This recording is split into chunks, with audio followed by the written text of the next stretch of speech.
Yeah, I'm not gonna lie. I might have to start watching Black Lightning. What's that? It's one of the Marvel shows they came out with.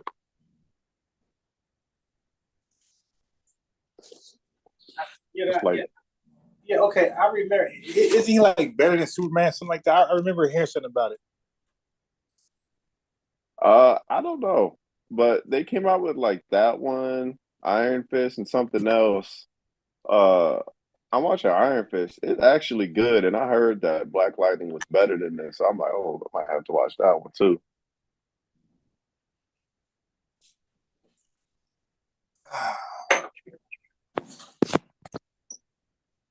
Oh man, this is crazy. Uh, this says the deputy who fatally shot Sonia Macy claims he believes Macy intended to kill him after she yelled, "I rebuke you in the name of Jesus." What? Yeah, I mean, like he has the right to believe that. The problem is the laws of America don't protect that that belief. When has that ever meant I'm gonna kill you? Now I'm saying, I know, like people hear things. Like you hear people say, "Hey, they was talking to me. I said I had to kill people."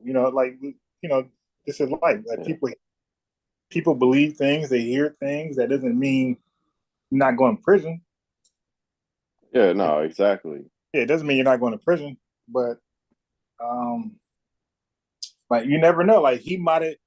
She kind of seemed wacko. He was probably wacko.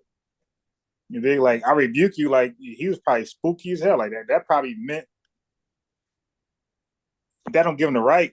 But and it's crazy. But the thing is, like people are crazy and like really mentally crazy. Like we talked about that in this show many times for years. I talk about definitely talk about undiagnosed people, and this is why I don't like those naturopathic doctors because some of these guys, some not all of them, but some of them are to blame because they'll say don't take no medicine, and some people need medicine to balance out their crazy ass thoughts.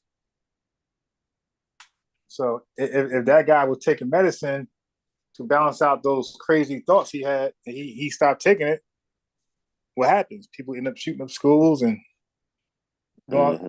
all type of stuff, subway shootout. So I believe he was just as nuts as she was, and that I rebuke you statement to him because you don't know if he's into witches, you don't know what he's into, so Yeah. that could have triggered something. Rebuke me, like because I had a guy he passed away, but he was spooky like that, like he was very spooky, man. Like you couldn't like he believed he was a Christian, but he believed in hexes and all type of shit. So you'd be like, yo, man, he be like he'll block you out. I ain't trying to hear. He'll just block you out because like he was spooked like that. And I used to pick with Mm. him, like bully him, sometimes laugh at him. Be like, yo, man, I used to be like, release him, Satan. Like I used to grab his arm, release him, Satan. And he used to get mad as he used to get mad as hell at me. Uh, you know. But yeah, he would get. I call it blockhead mode. He'll get into blockhead mode. It's not just him. Basketball. I play basketball. People who are like arguing the call, and I'm trying to talk on my team. I'm trying to say, hey man, relax, yo. Check it up, check up. Yo, you're right. Okay, we got it. But they can't stop. They keep going, keep going. That's blockhead. Or you say, yo, traveling. I ain't traveling. I did this. Like, yeah, you didn't do that, but it's your ball.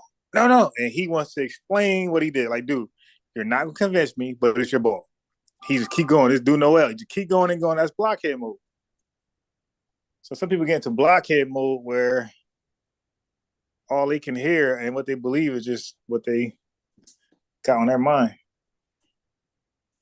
But dude was, I think, nuts and also probably probably a racist. We don't know, but probably. But I do know he came there with total aggression, like from the door. And her lack of spidey senses to pick that up was just like they were the perfect duo, bro. Like it couldn't have been a better. And I'm saying this like in a sad way. It couldn't have been a better caller for him to show up to. and it couldn't be a better cop to respond. I'm saying anybody else, any other cop, any other person calls, nobody dies. Dude, she lets the guy in the cops in the house at like 11 p.m. Who does that? Hey man, we didn't It's find the paper. crazy. We checked your backyard. There's nobody. You're like, okay, bye. Come in. Mm-hmm. Like, come in. And then like she comes to the door, leaving the hot water boiling. Like, who does that? Like this was the this was the stars aligning for something bad just to happen, bro.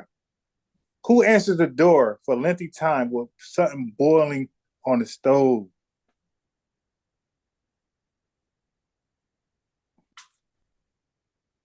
Who does that? So like everything mattered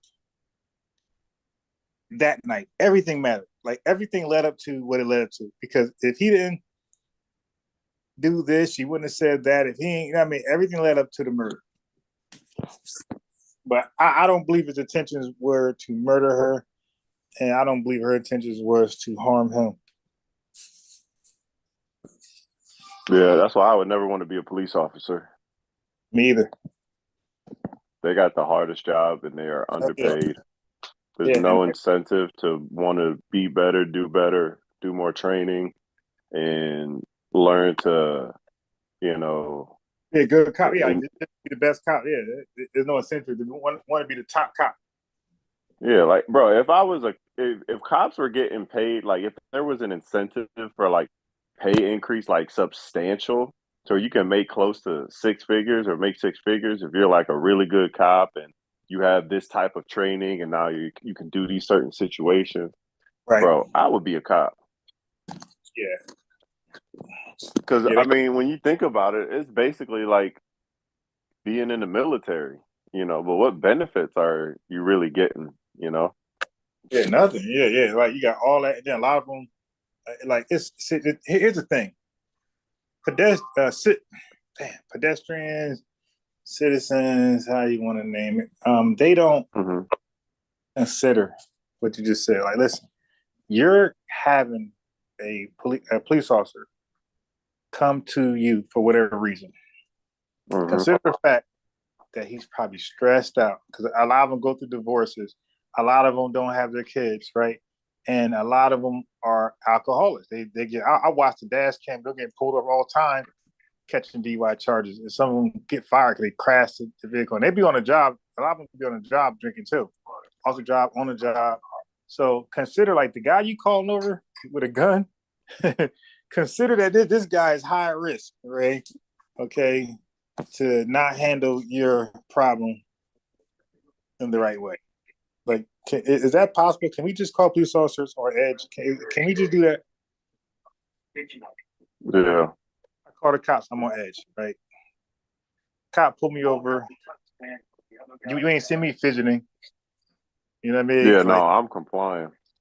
yeah, you ain't see me fidgeting. Would you pull me over, sir? I don't do none of that. Because if you really believe this could be your last day on Earth, why would you play with it? Yeah. Yep. Why would you play with it? You know what I do too, though? And hey, you should do this. I would do this. If you have like a military store near you or order one, just order a military hat, bro. Just order a military hat and put it in your dashboard. So whenever you get pulled over, they see that military hat, like, oh, I got military in the family. I'm not military myself. Yeah, but I must say, when I do get pulled over, which isn't often, I pretty much deserve. I pretty much deserve it. Like I hardly get pulled over if I didn't deserve it. Yeah, nah, So, I feel that. so remember, I preach accountability. So if you pull me over and I deserve it, it's like, yo, I hope you don't give me a ticket. But if you give me one, I deserve it. Like, cause I got super dark tint. I even got front shield tint. Mm. I never got pulled over for it yet. But Yeah, I got I freaking when I had my Challenger, it wasn't nothing crazy, but it was a Challenger. We were going, it was me and my wife. I was going 90 on the freeway. It was like 60 on there. They got the fast lane. People go like 75, 80, cool. yeah. But cop pulled me over and he asked for my ID, gave him my military ID. Dude went to his system, came back like less than 2 minutes. they usually take their time. But he came back quick. He was like, "Hey, just don't do this no more." And I was like, "Hey, is this military ID and get out of jail free card or something?" Yeah, man. My sticker on my car is 2022. Okay. That your My, registration? no, just like the inspection sticker. Oh, gotcha. It's 2 years old. Why do I go get one? Just pure lazy. Just lazy. And guess what? I got pulled over one time for it. Just one time. Just one time. And again, Hey, I'm just pure lazy. But when I say, yeah, it's a lot of guys and women on the internet who claim there's something and they're not. Okay, intellectuals, orators, whatever, witty, you're not. Okay, I believe in my ability to talk myself out of stuff. I'm caught red-handed. Talk my way out of everything. I got nothing but a warning. Okay, I'm guilty. It's 2 years old. Like, what's the reason why I get a new one? Nothing. I just don't want to wait in line. I don't yeah. want to wait in line. And like, and right now, like maybe when it gets like, and it's crazy because look how I'm talking. Maybe when it gets to fall, I'm talking about October. I'll go. Like, because I don't want to sit no damn hot ass or AC because I don't like the AC or the heat. Because AC is too cold in the car. It's either freezing or hot if you don't have it That's on. why I So look. I pump the AC and I put the window down. you know what? I ain't even. Yeah, I don't really. I do it sometimes, but yeah, to be honest, it's just pure. Like to me, it's just an inconvenience. And every day I say I'm gonna go or set an appointment, but I don't. I got pulled over for it, and my ability to talk to these police officers have been very great. I've been dead wrong, pulling the wrong. It says exit only, pulling in, pulled over. Cop mad as hell at me. I parked in the handicap spot, got caught, talked my way out of all those tickets, man.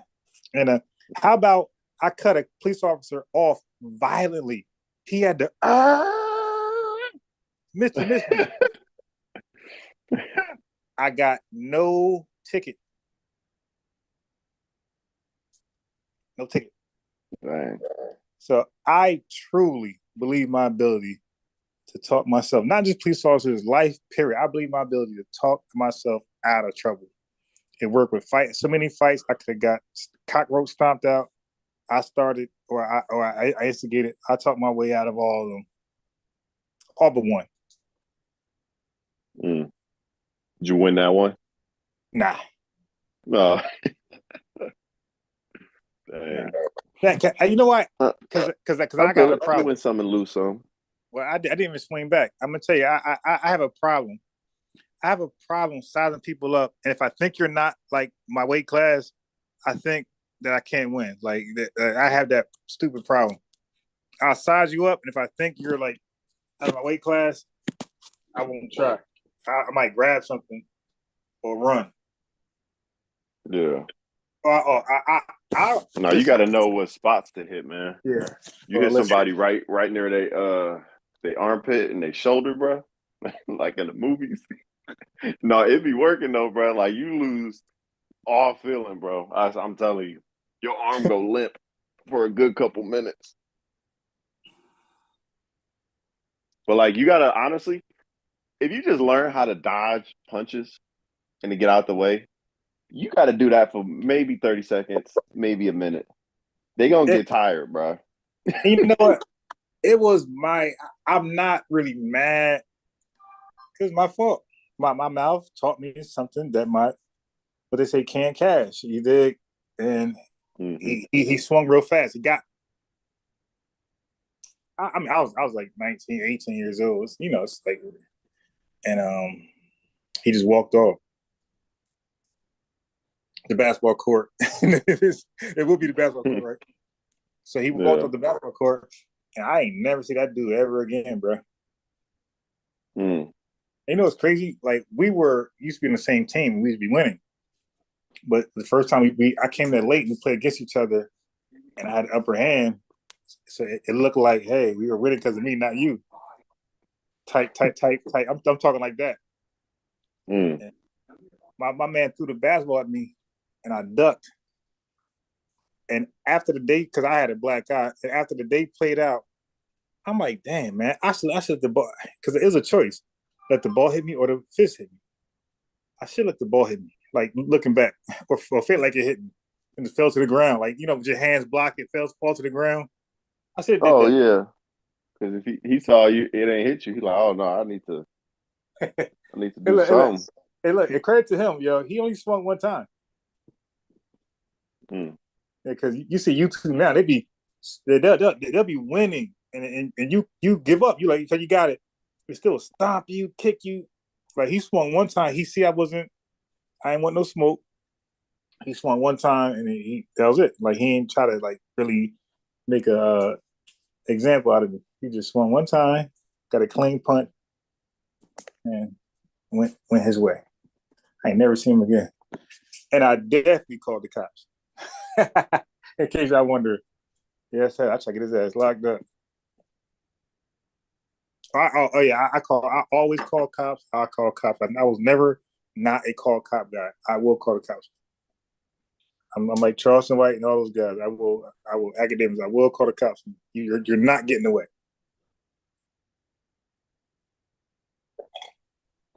Right.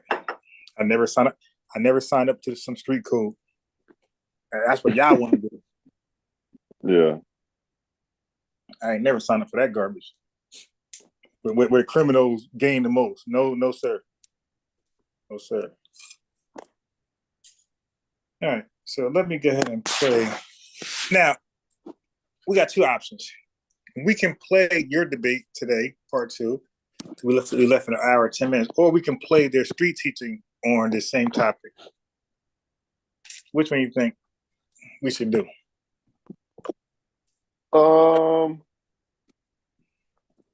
Let's do their street teaching. Yeah, because they might throw out more points. Yeah, because man, like I'm telling you, and this is a 4 hour long thing that he took 2 hours to not really even go through Romans 11, and then he want to go through Romans 11. So yeah, that's a lot. Yeah, he wanted to go through while he wasn't Yeah, there. and his boy came up and started talking mess.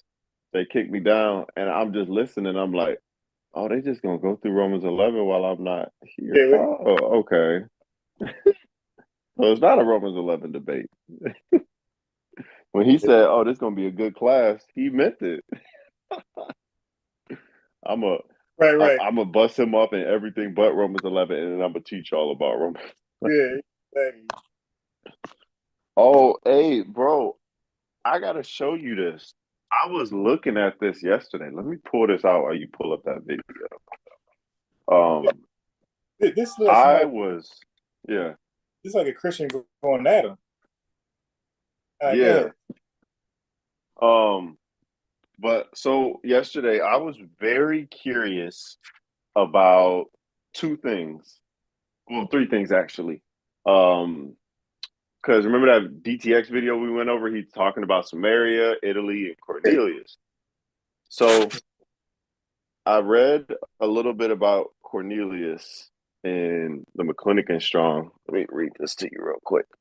He said, the centurion of this name, whose history occurs in Acts 10, most probably belonged to Corneli, a noble and distinguished family at Rome. He is reckoned by Julian the Apostate as one of the few persons of distinction who embrace Christianity. Now, he said, belonging to the Italic band, so called from its consisting chiefly of Italian soldiers formed out of 6 cohorts, granted to the procurators of Judea, 5 of which cohorts were stationed at Caesarea, the usual residence of the procurators. Now, why this is interesting is because during this time, Rome was ruling. They had set up garrisons, or they called them either garrisons were small units, cohorts were parts of legions. So one cohort had 2 centurions. I think it was around 200 soldiers, I think. But why this is interesting is one, what they would have to do if Cornelius is an Israelite is they would have to show I'm just going to keep it to the Bible. You got to show me in the Bible where a Jew is a centurion, and specifically says that person's a Jew, or they could even go to the Apocrypha, right? But I'll let them go there. But Yeah. then So I started looking. Yeah. now go ahead. You started to what? No, no, go ahead. I'm gonna go into something else. What you got? Okay. I was gonna say. So they have a problem because even when it says when they were Jews, it's like okay, when it says you were Jews, I mean, I'm sorry, Gentile. When it says they were Gentiles, let's go with that. Okay. So I'm talking to you. You're the Israelite. When it says you were Gentiles given to dumb idols, who is the you? So you're Israelite. So I'm asking you, we're debating. Who is the you we're giving to? Who's the you? Who's that? Who's that second person? In which scripture? I'm sorry. I was reading. Which scripture? Okay. You were given to Gentiles unto dumb idols. I mean, you were Gentiles in the past, you were Gentiles given to dumb idols. Who's the Oh, you? the you is his audience. Yeah. No, no, no. Right. But who's the audience? Identify them. Um, you could say they're Israelites. Okay. Exactly. So give me a scenario where Gentiles ask an Israelite. Like, Where a Gentile is actually an Israelite. yeah, like how they claim. What I what I'm saying is the story is told that Israelites were somehow Gentiles given to them idols. They're still Israelites. Give me a scenario where they're Gentiles and the Israelite identification is not disclosed. Mm. Yeah, no, that's a good that's a good one. We need to put that in the back pocket for sure. That's never going to happen. Just like the Samaritan woman, that's never going to happen because Because the Bible. I see what you're saying. Because they're presupposing in certain places where you read Gentile that it's an Israelite. Like we've seen places where Israelites are said to be as Gentiles or called Gentiles, but it's already established that he's talking to Israelites. But when you flip it, the reverse is never true. Okay, yeah, And also like you know how you're seeing the movie Gone in 60 Seconds. yeah, Okay, that's me in debating. So even when it comes to like the Cornelius, he's a Jew, Jew, Jew. At some point, I want to say, okay, he's a Jew. You're still gonna lose, okay, because the Jews being dispersed amongst the Gentiles. Okay, cool, they were Gentiles, right? So they're because remember, it's an action. It's not. It's an action. It's not a noun. So it's not a thing. yeah. It's an action. That means that okay, so they're just as good as Gentiles. So that means that they're still all lumped up as one people who's not in God's favor right now. They're not doing the things of God. All of them, right? The Gentiles or Paul ain't come to them yet. So even the Jews, dispersed Jews and the Gentiles all together, the word got to still come to them because there's no way to get a Jew the word without Gentiles listening because they're all one melting pot. So that would still work. It would still work unless you uh, just want to be just belligerent and combative on everything. It's like you can't have it both. Either Gentile is a thing or it's an action. Yeah. If it's an action, then it still works out. It's still those Jews and those Gentiles still have equal access to this message and to turn and follow God's ways. So what was interesting is I looked up Samaritan because he started talking about Samaria. So there's a few different views on this, but the views are similar in the sense. So there's one view that the Samaritans were not Jewish at all. There's no Jewish origin. There's another view that some of them are, but a lot of them aren't. Yeah. So what I heard was a theory was that they were mixed. Some were mixed with some Samaritan blood and Jewish blood. If you go and read Second Kings, there's a few different places, but like one place it says, let me read this. This is just this little reading out of McClinic and Strong's. It says, it has been asserted that the language of Scripture admits of scarcity a doubt. Israel was carried away. Second Kings, what is that? Second Kings 17, verse 6 and 23. And other nations were placed in the cities of Samaria instead of the children of Israel. So yeah. Right. So you watch my debate with the Israelites from Sakari. I educate them on that. All the Israelites were removed, okay, from the land. Yeah. Okay. And then the false Jews came there, and they were eaten by lions and bears. Did you know that? No. Yeah, because they couldn't worship God correctly, so the lions and bears ate them up. So they went back and got a random Jew to fake. So you got false Jews and false Levites. He became a false Levite priest. He ain't from Levi at all. He was. I had read up on that a little bit. It was an actual priest that taught them about it, but they were already so mixed in idolatry that didn't really even matter. Wait, but was that priest a Levite? Yeah, I believe so. Let me go back and read real quick. From what I remember, they grabbed a random Israelite to teach them how to survive, or not even the laws in the way, because he didn't do that. He taught them how to survive the bear and lion attack. So those became the people who thought they were there that entire time. They obviously thought they were Jews at some point. That's why she was talking to Christ like that. And Christ looking at her like, "Are you serious?" yeah, I know your history. I know he got. What you mean, your father Jacob?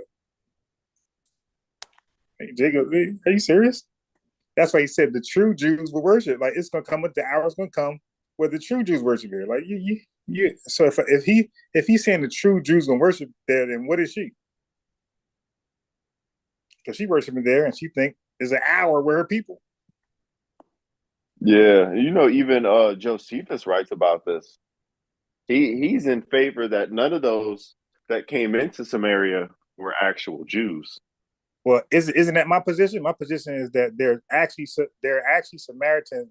They're Jewish replacements. They're fake Jews. They worship so long, passed down, kids having kids worshiping, that they think they're the real deal.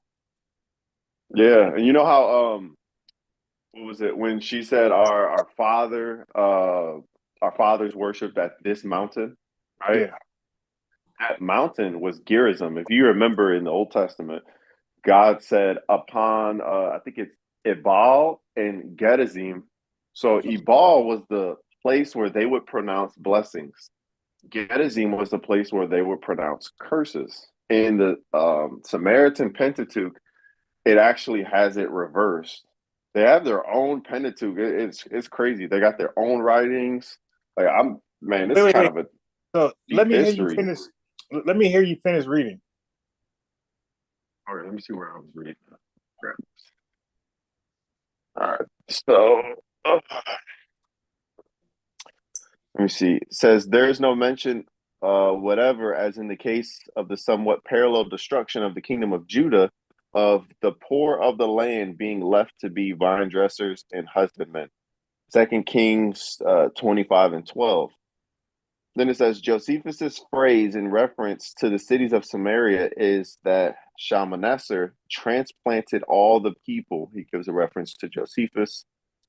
Then he says the threat against Jerusalem, which was indeed only partially carried out, shows how complete and summary the desolation of the last relics of the sister kingdom must have been. And this is 2 Kings 21 and 13. I will stretch over Jerusalem the line of Samaria and the plummet of the house of Ahab, and I will wipe Jerusalem as a man wipeth a dish. He wipeth and turneth it upon the face thereof. And then he goes on to say, thus the new Samaritans, for such we would now call them, were Assyrians by birth or subjugation. He says something before this, but Assyrians by birth or subjugation were utterly strangers in the cities of Samaria and were exclusively the inhabitants of those cities. An incidental question, however, arises: who is the king of Assyria? So he goes into all these different, questions that you would ask, and he, starts giving you some answers. But then he also brings in Ezra too. Let me see where he quotes. He quotes Ezra somewhere in here. He also quotes Luke and some of the other places Samaritans are said. Okay, so right here he says, on their explaining their miserable condition to the king of Assyria, he dispatched one of the captive priests to teach them. That's where I thought he was priest. I don't know exactly where they're getting this from, but he says how they should fear the Lord. The priest came accordingly, and henceforth, in the language of the sacred historian, they feared the Lord and served their graven images, both their children and their children's children, as did their fathers. So do they unto this day. 2 Kings 17:41. And then lastly, or this is not lastly in the whole thing, but this is all I'm going to read. It says this last sentence was probably inserted by Ezra. It serves two purposes. First, to qualify the pretensions of the Samaritans of Ezra's time to be pure worshippers of God. They were no more exclusively his servants than was the Roman emperor who desired to place a statue of Christ in the pantheon, entitled to be a Christian. So basically, this is one of the positions. There's another position, which I'm not sure exactly the position that the rabbis hold. I think they mainly hold that it's a mixed multitude as far as the Samaritans are concerned. And so I was reading this one commentary in John 4, where Jesus is talking to the woman at the well. And then when she said the Jews have no dealings with Samaritans, this commentary was going into it from the Talmud perspective and was basically saying that because when you see the feast days, there's people in Samaria that come in for the feast and they stay with Samaritans. That was allowed. The only thing that wasn't allowed is you weren't allowed to accept any gifts, accept anything from Samaritans as a Jew. But Samaritans could accept things from Jews. And it was because of this relationship of, oh, we're Jews and all that stuff. So, and other things I'm looking into, but I was like, oh, that's interesting. It doesn't seem like DTX did much homework on the Samaritans. No. Yeah, they'll have trouble with me. Well, I already beat up Sakari on this. There's a bunch of them. It was me and LJ, and they came like 5, 6 deep. And I was playing. I'm trying to find it now. I'll get right to the meat of it once I find it. I had finally caught a GMS guy. Oh, that was hilarious. GMS? Oh, man. Yeah, I caught a member. He was so embarrassed, man. He was talking to me about the virgin birth. He was so embarrassed.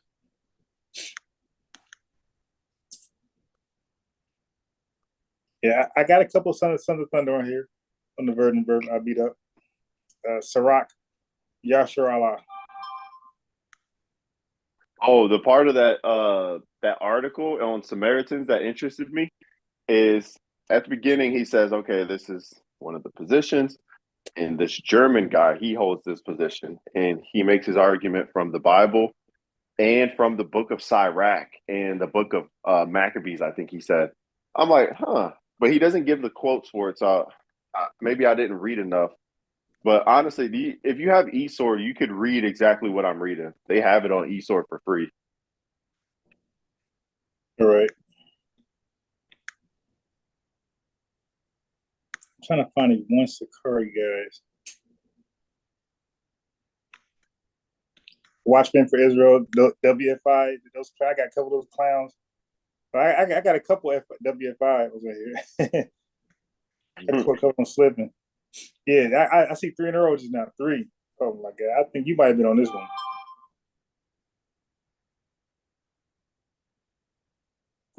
Hey, let me show you this just real quick.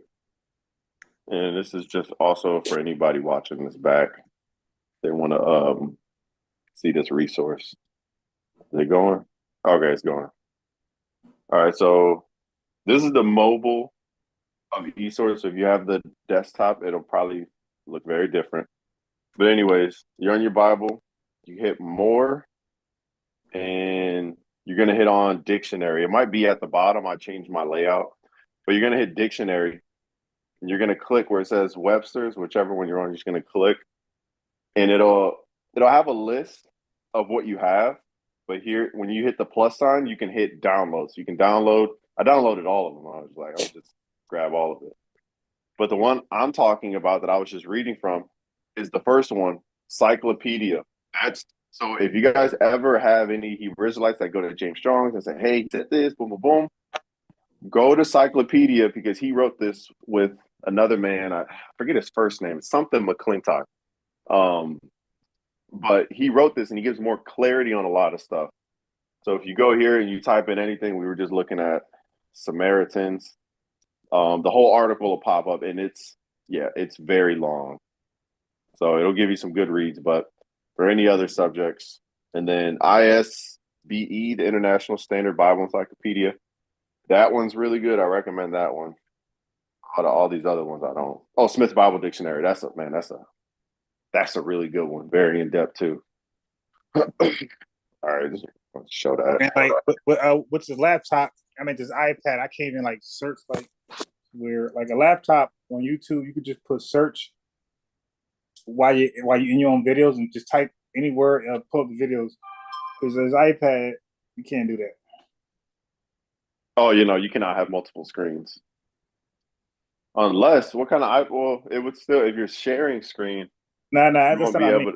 I'm saying search. Yeah.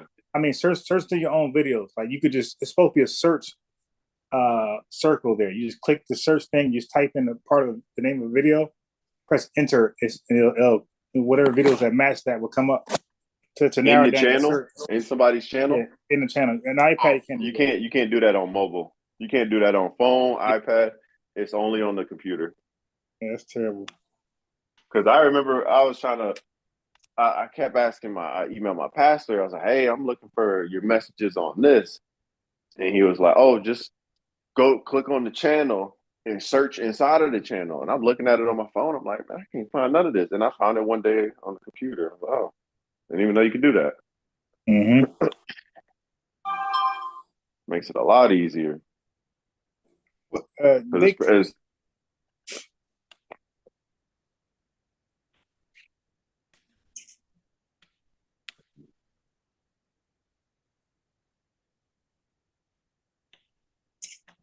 Dang.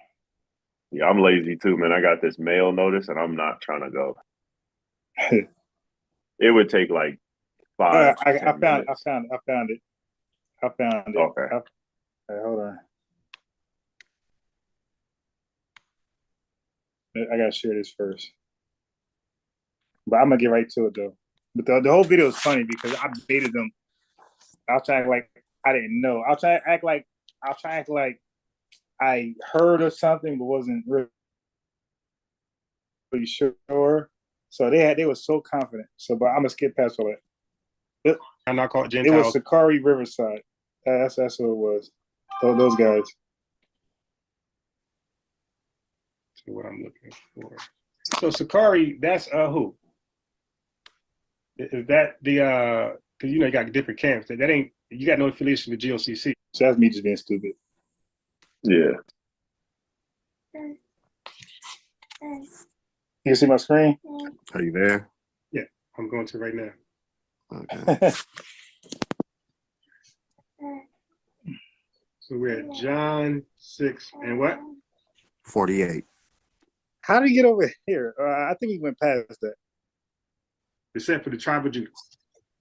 Also, Judah kept not the commandments of the Lord, their God, but walked in the statutes of Israel, which they made. And the Lord rejected all the seed of Israel. I don't know. Exception that the Gentile Samaritans can be grafted in, my boy. All right.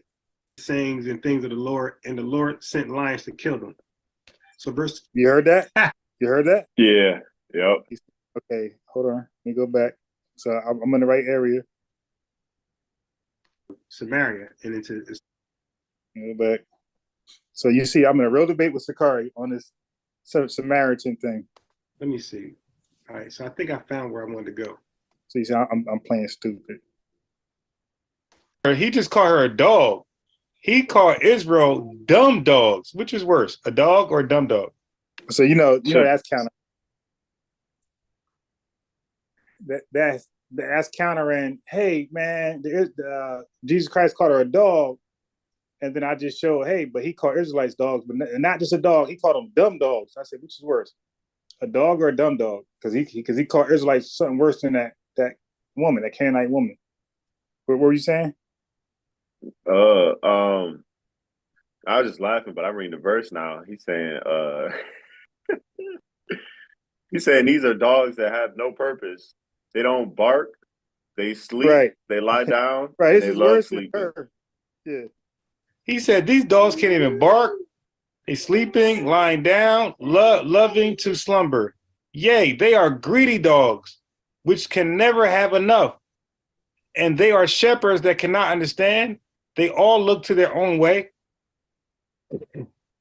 Hey, verse 12 look like a lot of Everyone for his gain from his quarter. Right. Come ye, say they, I will fetch wine, and I will fill ourselves with strong drink, and tomorrow shall be as this day, and much more abundant. So he I'm gonna called get more Israel drunk dumb tomorrow dogs. than I got drunk today. Yeah. And these dogs. Right. Mm-hmm. So, But they said great faith, but she still gets a crumb. yeah. And he's calling those heathens dogs, calling those heathens beast. You don't see this type of language when he's talking to the Samaritan the Samaritan woman. Nah. He doesn't have this type of attitude towards her. Could it be that she was like worshiping Jacob in the well? I mean, keeping the traditions. Right. So isn't that a big difference? Yeah. Like she's like halfway there. She's halfway there. No, she's already there. So I'm giving these boys rope. Right. Yeah. Obviously. I said, could it be she's keeping tradition? She's worshiping there, just keeping tradition. I'm giving these guys rope. Okay, this is my recap. Now I want the real one, but oh well. Yeah. Because, like Officer Lahat is saying, she literally says... Officer Lahat, she literally says what? Forefather is Jacob. Right. Okay, so you hear that. It said the Samaritan literally says her first father, Jacob. You see this? But they'll tell us, show her father, right? Show her father. She didn't show her father, but so she just make the claim and it's true? Because you want it to be true. These are weirdos. You break down that verse and tell us what it means to you, because to us it clearly states she's saying her forefather Jacob. So sometimes in the Bible, all right, so now the playing is over. God, it's a recap. Sorry, but this debate is about to be over. I'm finally gonna give them the answer. Okay, they were in a rush to get it, so if y'all were entertained, the entertainment is gonna come to an end. The movie's got to be over. Here we go. Things pick up. Like, for example, the brother clearly explained to me why she was getting a cold shoulder. He went to Joel 3. Now, I didn't know that off the top. The Canaan had a certain prophecy coming towards him. So the brother went to explain what was going on in Matthew 15. He went to Joel 3, right, to give some type of historical reference. So now I want to do the same thing. I'm gonna go to some historical reference on why she believed that she was Israel or worthy of calling Jacob her father. Okay, is that okay? Yeah. Okay, so if you can see my screen, we're at. Ain't that what you called out? Yeah. Yeah, exactly. I was there. 2 Kings chapter 17. Okay, so verse 1 says, in the 12th year of Ahaz, king of Judah, began Hoshea, the son of Elah, to reign in Samaria over Israel 9 years. So they're in Samaria. It said he did that which was evil in the sight of the Lord, but not as the kings of Israel that were before them. Against him came Shalmaneser, king of Assyria, and Hoshea became his servant and gave him presents. And the king of Assyria found conspiracy in Hoshea, for he had sent messengers to So king of Egypt. and brought no present to the king of Assyria, as he had done year by year. Therefore the king of Assyria shut him up and bound him in prison. And then the king of Assyria came up throughout all the land and went up to Samaria and besieged we're talking about Samaria. it 3 years. In the 9th year of Hoshea, the king of Assyria took Samaria and carried Israel away into Assyria, right? And placed them in Halah. So it says, in the 9th year of Hosea, the king of Assyria took Samaria and carried Israel away into Assyria and placed them in Halah and in Arbor by the river Gozan and in the cities of Medes. So he took Israel away into Assyria. Then it says, for it was that the children of Israel had sinned against the Lord their God, which had brought them out of the land of Egypt from under the hand of Pharaoh, king of Egypt, and had feared other gods. So this is why they took Israel up out of Samaria and into Assyria. So verse 8 says, and walked in the statutes of the heathen. So, they're walking in the Gentiles, whom the Lord cast out from before the children of Israel and of the kings of Israel, which they had made. And verse 9 says, and the children of Israel did secretly those things that were not right against the Lord their God, and they built them high places in all their cities, from the tower of the watchman to the fenced city. And they set them up images and groves in every high hill and under every green tree. And there they burnt incense in all the high places, as did the heathen whom the Lord carried away before them, and wrought wicked things to provoke the Lord's anger. For they served idols, whereof the Lord has said unto them, don't do that. Verse 13. There you go. You were Gentiles. So this covers that. They're still Israelites, but they behave like Gentiles. This is what Gentiles do. See, it's an action. That's why when the Gentiles like Ruth, the Gentiles like Recap, when they actually worship the Most High and favor Him, there's some grace for them. The Most High looks at them like, nah, you come over here. What's the other guy that was with Joshua? That Gentile, Caleb. Yeah, who's adopted in. Yeah, the Kenizzite. Yet the Lord testified against Israel and against Judah by all the prophets and by all the seers, saying, turn ye from your evil ways and keep my commandments and my statutes, according to the law which I commanded your fathers, and which I sent you by my servants the prophets. Notwithstanding, they would not. Yo, look at my students. Aren't they behaving? They're so quiet, listening, like good kids. These my boys, right? These my sons. Here, but where's he going? Yeah, exactly. Get in the back of the bus. Their necks, like to the neck of the fathers that did not believe in the Lord their God, and they rejected His statutes, His covenant. They didn't want the covenant that He made with their fathers, and His testimonies, which He testified against them. And they followed vanity and became vain and went after the heathen that were round about them. So the heathen was. So as I'm reading this, this is equivalent to a man in a ditch. Like, think of the movie Casino, Joe Pesci. A man in a ditch and dirt is being thrown upon your head, and there's nothing you can do about it. You're about to be buried alive. As I'm reading this hurts. Every last word is the dirt over their head. Was amongst them, concerning whom the Lord had charged them, that they should do not like them. So this is how I like to debate. What I was trying to tell you. I don't like back and forth. I don't like even, and you go your way, I go my way.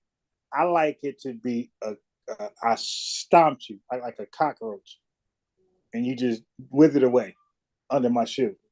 That's I was trying to tell you before. I don't like close debates, especially engagements. The debates could be close because 15 minutes, you know what I mean? People, whatever. But in engagement, it should always, if you got the truth, it should always be one sided. It should never be close. If it's close, you lost. Yeah. Verse 16.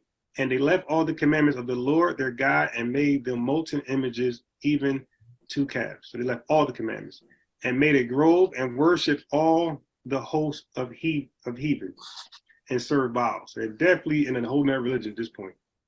Verse 17, and they caused their sons and daughters to pass through the fire and use divination and enchantments and sold themselves to do evil in the sight of the Lord to provoke him to anger. Therefore the Lord was very angry with Israel and removed them out of his sight. There was none left but the tribe of Judah only. Uh-oh.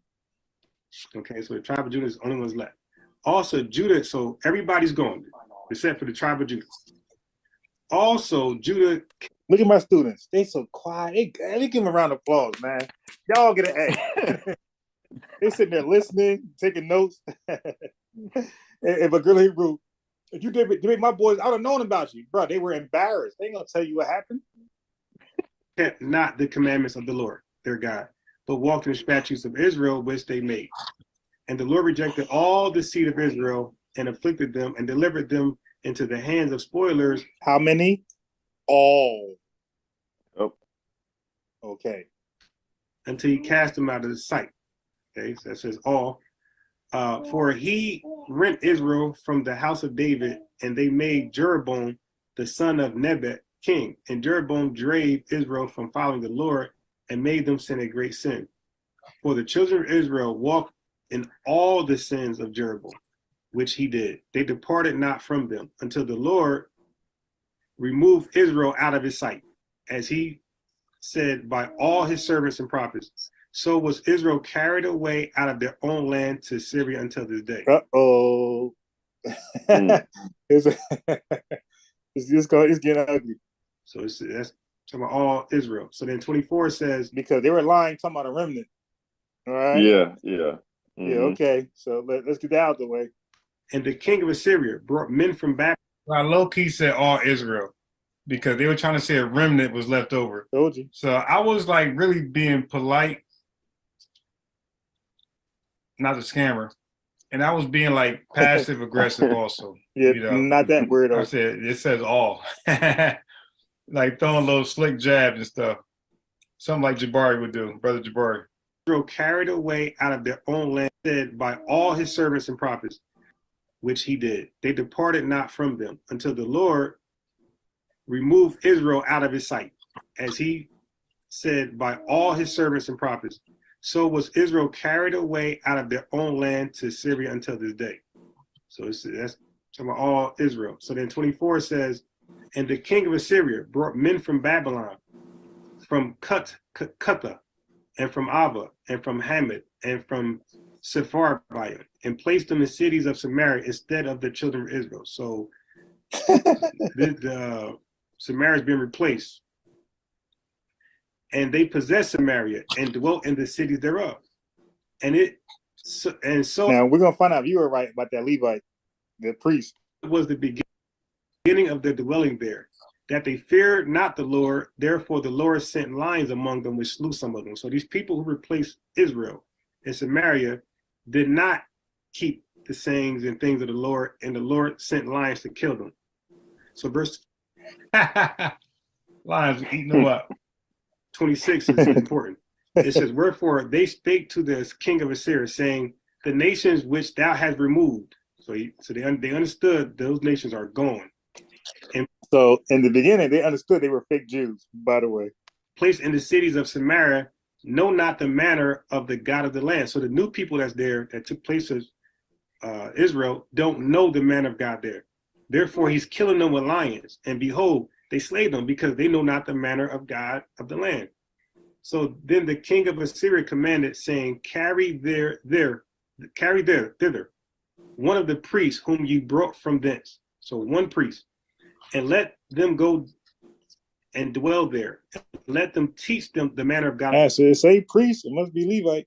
The land. So they're teaching. Yeah. That heard it. That heard it. Believe me, that heard it. So. Oh yeah, bro. At this point, they're calling. Yo, they got me a speakerphone. Probably with Hassan listening. They got Deacon listening on Araya listening on speakerphone, and they can't say nothing. They like, yo, man, hang up on that guy. One of the priests whom you brought from thence. So one priest, and let them go and dwell there. Let them teach them the manner of God of the land. So they're teaching these fakers the manner of God in the land. Then one of the priests whom they carried away from Samaria came and dwelt in Bethel and taught them how they should fear the Lord. Verse 29, howbeit every nation made gods of their own and put them in the house of high places which the Samaritan has made, every nation their cities wherein they dwelt. And the men of Babylon made Succoth Bina, and the men cut off. So here, so they feared, 32 says, so they feared the Lord and made themselves unto the lowest of them priests and of the high priests which sacrificed for them. Anything else is here? Until this day, they do after the former manners, they feared not the Lord. Okay, so this is talking about Israel. So anyway, so it seems that there was a replacement. So Israel got swapped. So that's your true replacement theory right there. With evidence. Foreigners. All right, so I explain what just happened. All right, so that's all I want showing that.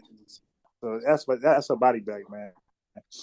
So that's why Christ was talking to her like that. Like your fathers, yeah, your father's a bunch of heathens. You're the replacement theory people. So that's why I wanted to hear what Strong said. It's like, yo, we don't need to hear what. Yeah, we read it. I'm just confused. Like the Strong's read 2 Kings 17. Like it just flat. It's a clear read. It said until this day. I'm gonna look up. Right? I'm gonna look up some commentary on when she said our father Jacob. That's interesting because that has to be tradition, but I just want to see what these guys say. Yeah, the scholars definitely looked in this more in depth than I did. All I did was just read this one, chapter. That's it.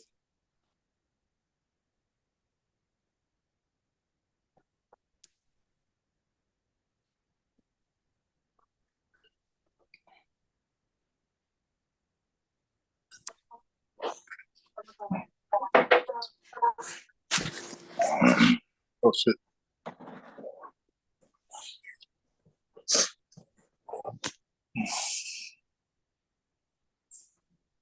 Yeah. Yes. Okay, take a break. Cookie, take a break.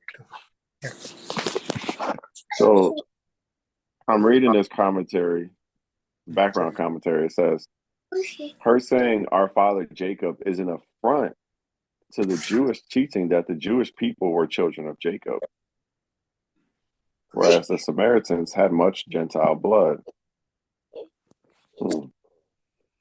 I just don't know what affront means. It's so funny, bro. I don't know what some words are, and we use them a lot. I've heard this word before. An injury or wrong done to one.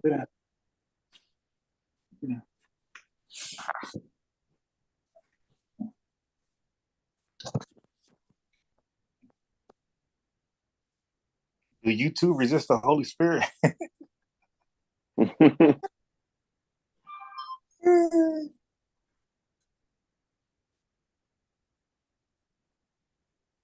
He keep waking up. Lay down, you lay down. Don't lay on me. Lay down. Yeah, go. Trying to get him back to sleep.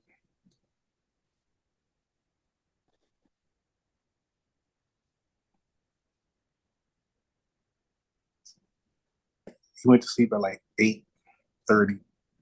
So he gonna wake up early as hell. Like usually he wake up early, I still be asleep. And then he go back to sleep, but this time ain't gonna happen. Once he wake up, I'm waking up and I'm staying up.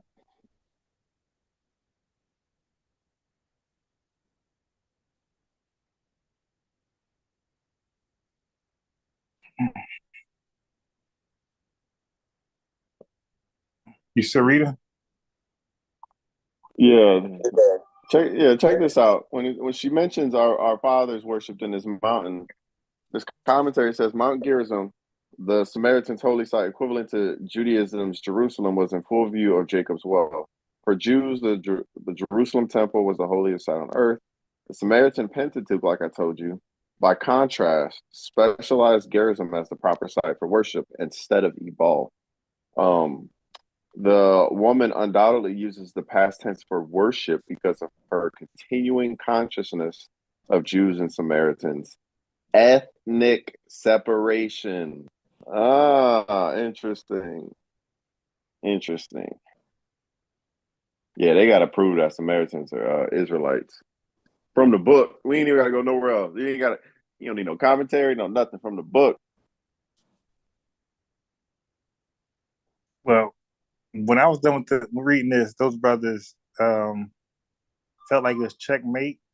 They realized Samaritans are replacements, and we read it straight. I mean, like I don't know what else to do. I don't like when LJ was there. He read it with us because LJ didn't know either.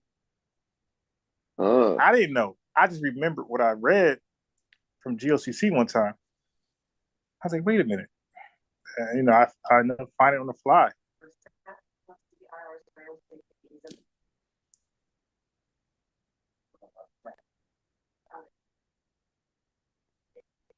And it said until this day. So from that time until all the way until John 4, Israel was not in Samaria.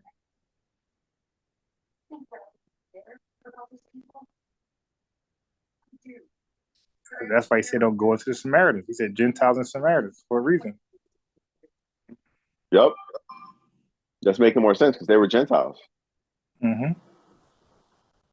It's just they were called Samaritans specifically because they think they're Jews. And the thing is, I can imagine it's going to confuse the Israelites. They're going to go over there. Hey, Jacob, we're with you. So, because you think about it, why did Christ go over there?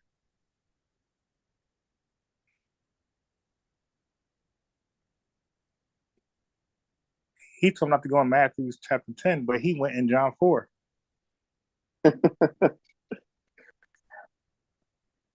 He said, I'll handle this confusion.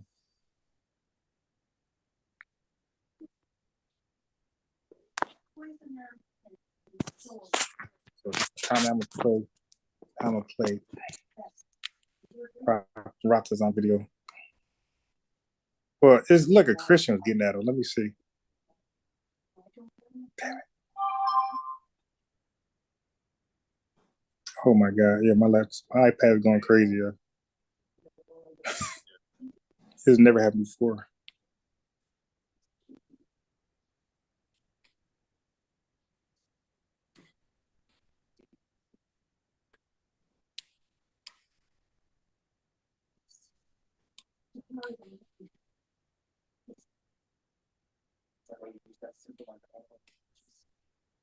Okay, I gotta find it all over again.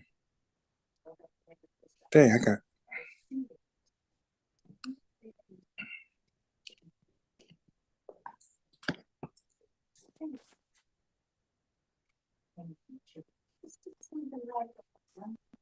Yeah, what is going on my iPad? Man.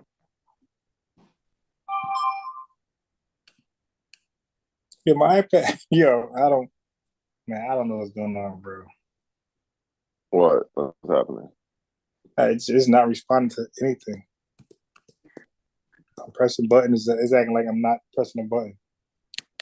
And press the power button and turn it back on. Nah, it was going wacko a second ago. It was going complete wacko, just wacko. It's like somebody's controlling it.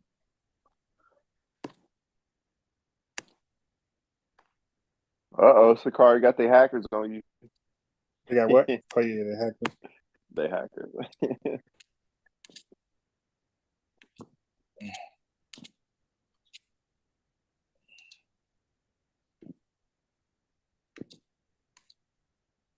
So I get rid of some tabs. Okay. All right, let's try again.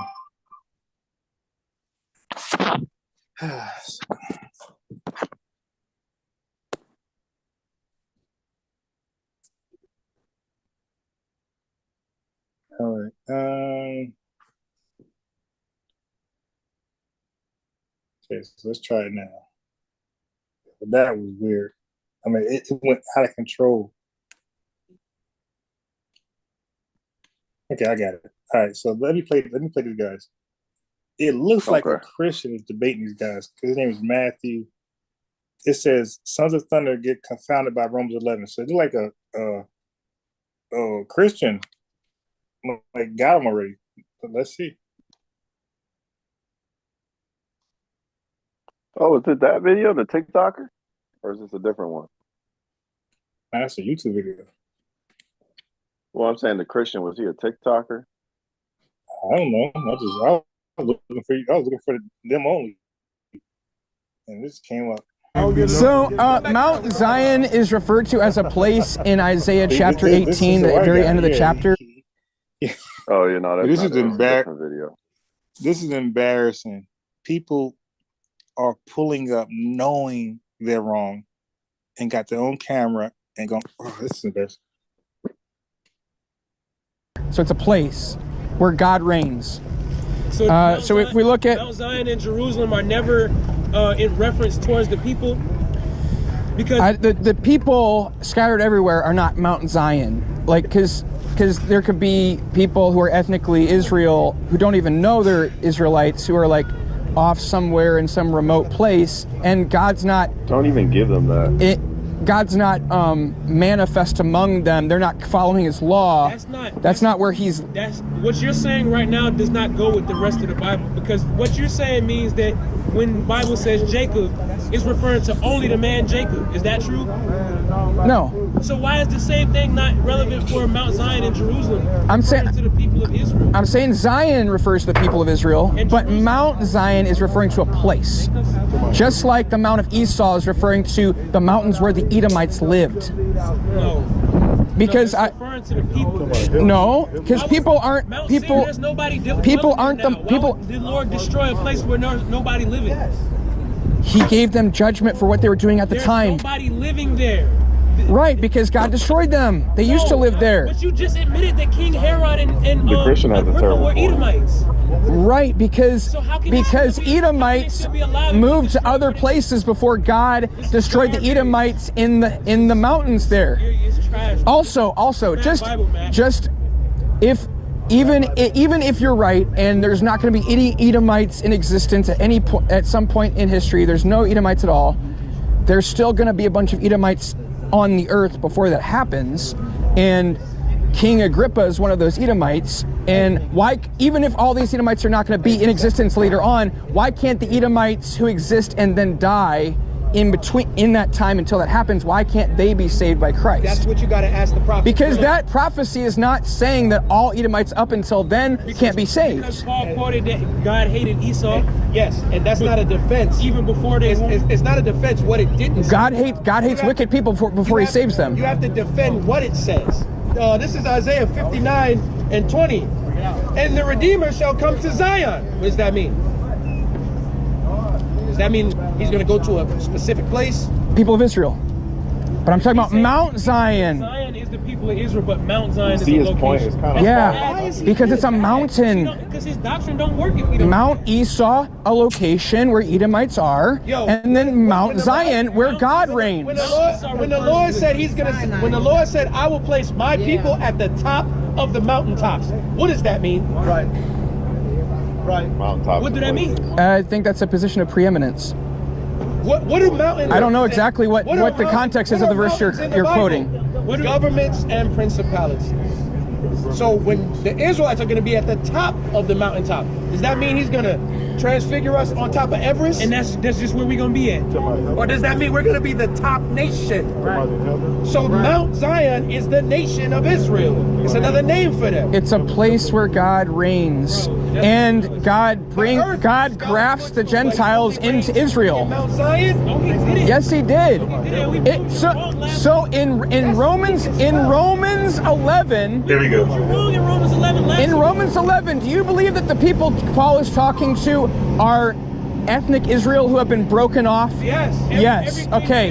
Then why does he say, if God did not spare the natural branches, He will not spare you? He's making a distinction between the natural branches that were broken off, they weren't spared, and you, who He's talking to, so that you He's talking to cannot be the people who are broken off. The natural branches, we did this with you last week. The natural branches in Romans 11 would be the Jews. The wild branches would be the people who broke off. But he's talking to the people. He's talking to people, and he's saying if God did not spare the natural branches, so he's saying. See, that's why it's so important to establish verse 7. Verse 7, where it says the blinded Israelites, you got to be okay. Blinded, that means broken off, right? Yeah. And then the rest means everybody else. So there's elect, and everybody else is broken off. Once you establish that, this confusion that these Hebrew Israelites have, where he said the wild olive tree, those are the broken off branches. Well, no, that's impossible because they're being grafted in. They were never part of that olive tree. You see that? Yeah. His point is, which I think they're missing, he's saying the natural branches, wouldn't that be all of Israel? Right. See, yeah. He's saying he didn't really establish it, but he kind of did, where he said there's the natural branches and then there's the you that Paul is speaking to. These are not called the natural branches. He kind of got it out pretty decently. Yeah, because it wouldn't matter if the Israelites fell off from God's grace and now they're acting like Gentiles. They were still originally the natural branches. Right. And I think, I know he missed that. So he kind of got him with that. You're not the natural branches. If he didn't spare them, then he won't spare you. So he's making a distinction. Yeah, so he got a point there. He's saying the natural branches, some of the natural branches broke off because he didn't spare them. So how can he's talking to the natural branches who broken off when he's saying the natural branches broken off? Like he using them as an example of what he'll do to them, the one he's grafting in. So yeah, and check this out too. Wait, let me show you this. This is why I think the Greek is freaking definitely very helpful. Let me flip over there. Remember I told you I highlighted all the places that it was second person and third person? Yeah.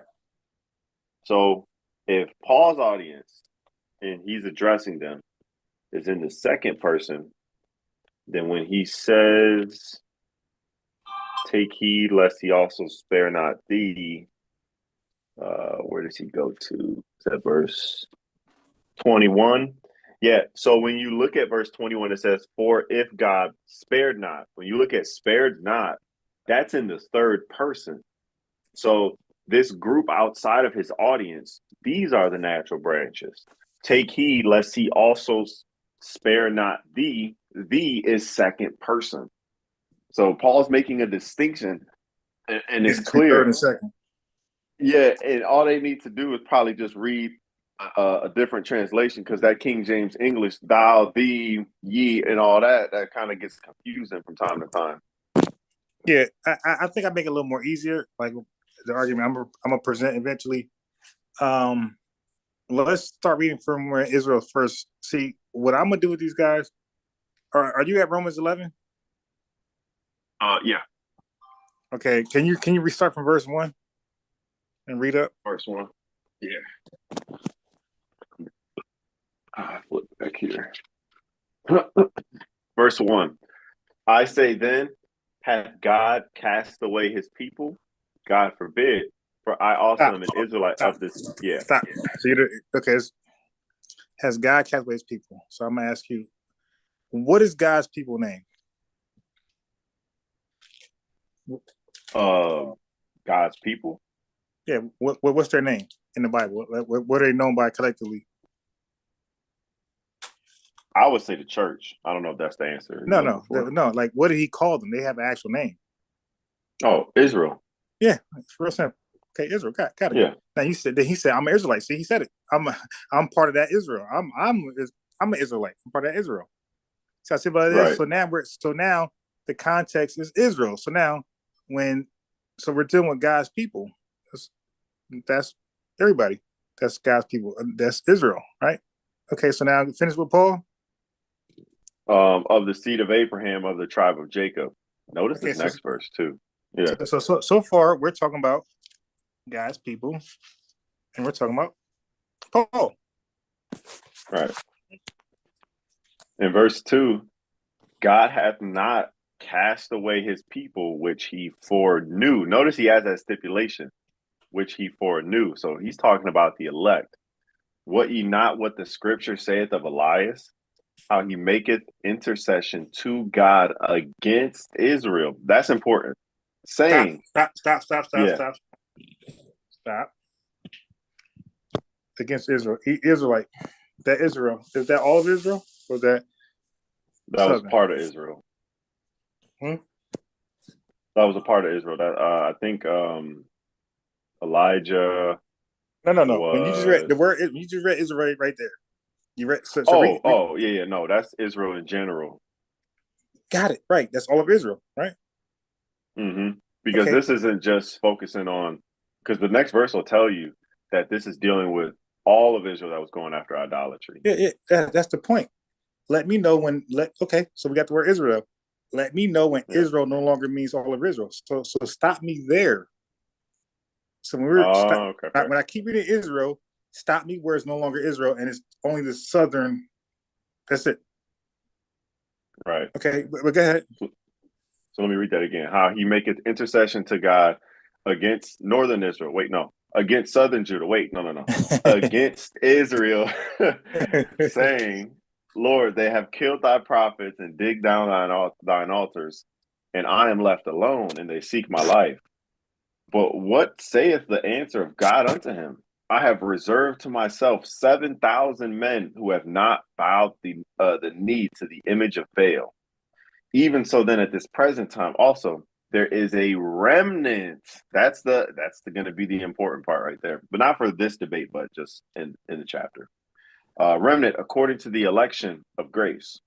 And if by grace, then it is no more of works. Otherwise, grace is no more grace. But if it be of works, then it is no more grace. Otherwise, work is no more work.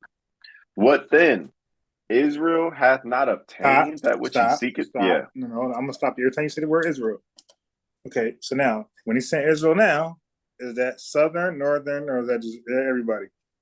No, that's everybody. Yeah, everybody in Israel. All right. So now when we keep reading everybody, and then we see Gentile, we know this ain't nobody from Israel.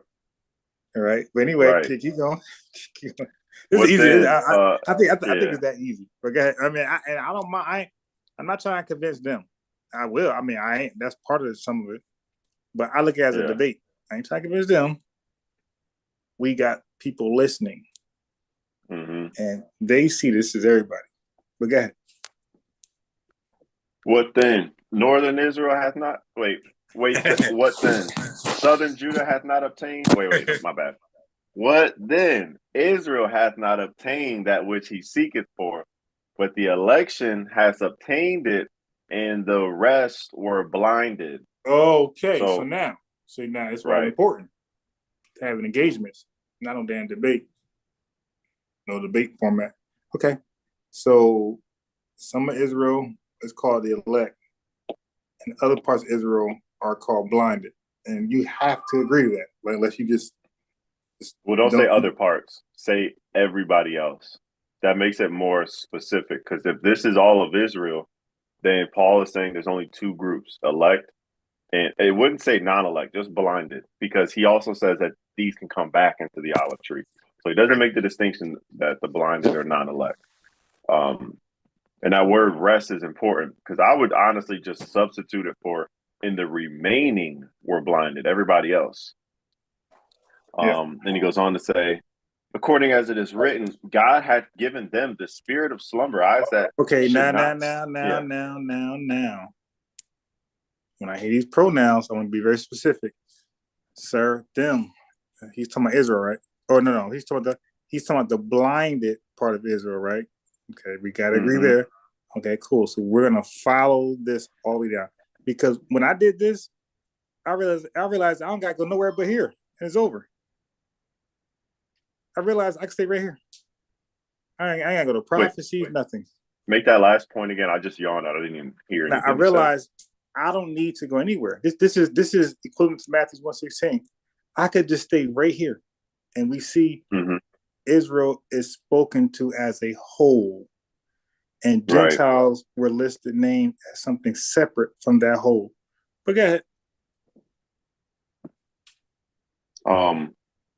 Eyes that they should not see and ears that they should not hear unto this day. So now this is still Israel, but this is the blinded part of Israel. Okay. Right. And they might take this approach and say, oh, this was only written to, northern or southern. If that's true, look at verse 9. This is David. But I don't care who it's written to. Like, we're just reading how Paul is explaining that he's saying everybody right now. When he says Israel, he's inclusive to all of Israel. He's not separating Israel. So I don't care who I don't care who the audience is. It could be the Giant fans, New York Giant fan. I don't care.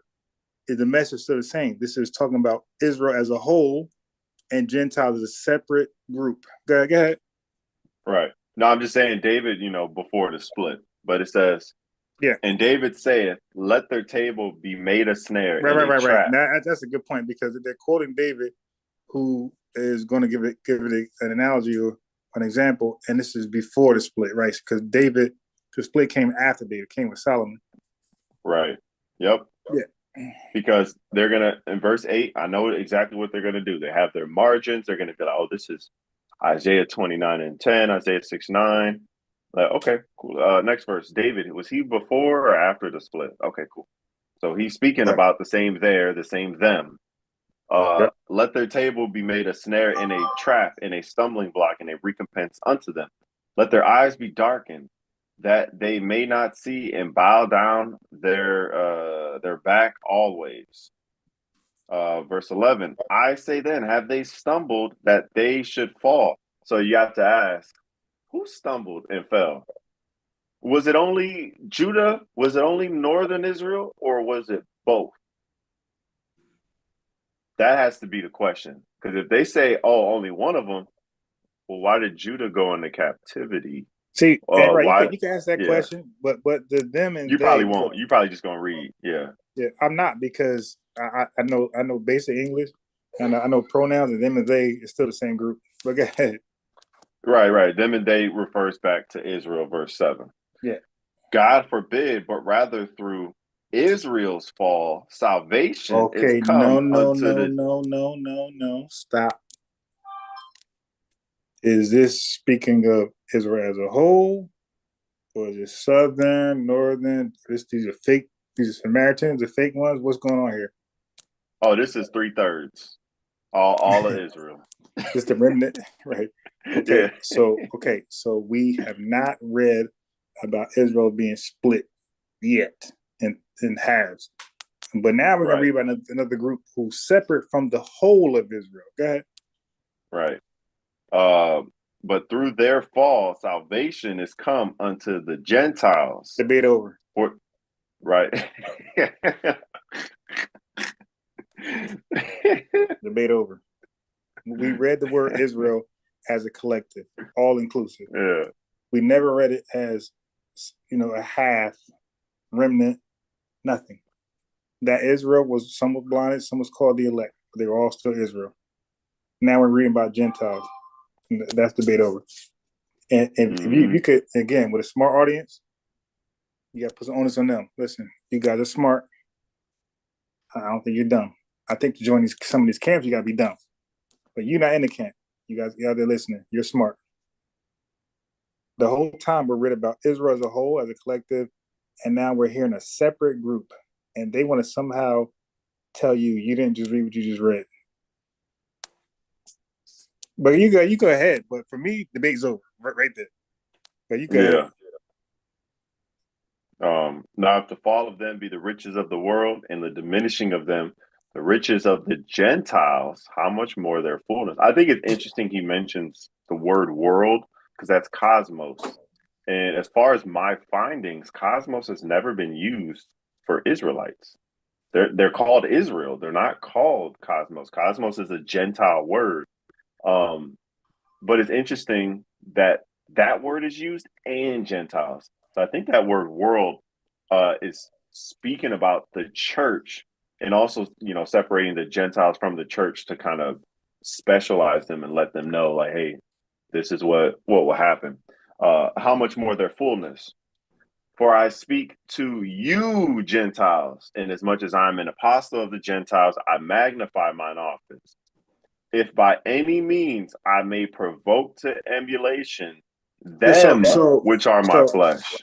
So all this part right here, when Gentiles are mentioned, that's when I would take old boy argument. Remember the guy who debated Arayla, and then he made the argument, and Arayla didn't ever deal with. Then I will make the argument now. I'll make it now. I stick here. No, I stick here. Yep. Because everything else, it's gonna kind of stem off of this. Once you establish verse 13, you, which is Sue in the Greek, second person, and then you see in verse 14, them which are my flesh, and might save some of them, autos, third person. Now that's also in Spanish. I think Sue is second person in Spanish. Yeah, and it's like if Paul is speaking to somebody about somebody else, and he says, them which are my flesh, referencing to this outside group, if he wanted to include his audience, he would say our. Just like if I said, hey, I'm going to go hoop with my team versus I'm going to go hoop with our team, you're included in that team versus you not being included. This is just, simple. And then all the way down from here, it's just looking at the pronouns, the verbs, because the verbs have the first, second, third person. Once you see that, you like, oh, like look at verse 18. Boast not, second person, against the branches. But if thou boast, second person, thou bearest not the root, but the root thee. Right. And then verse 19, thou will say then, the branches were broken off that I might be grafted in. Well, so here, when you're speaking to the audience, neutral audience, you're saying, you see, so he's telling the Gentiles that just because you're in, don't start bragging about those who are out, about how you're it's a replacement theory, because they're not really out. You're just in. Right. And he even goes, verse 21, if God spare not the natural branches, take heed lest he also spare not thee. Like, you're not away from that punishment. You're held to the same standard. Then it goes back to natural branches to be all of them, because aren't they all natural branches?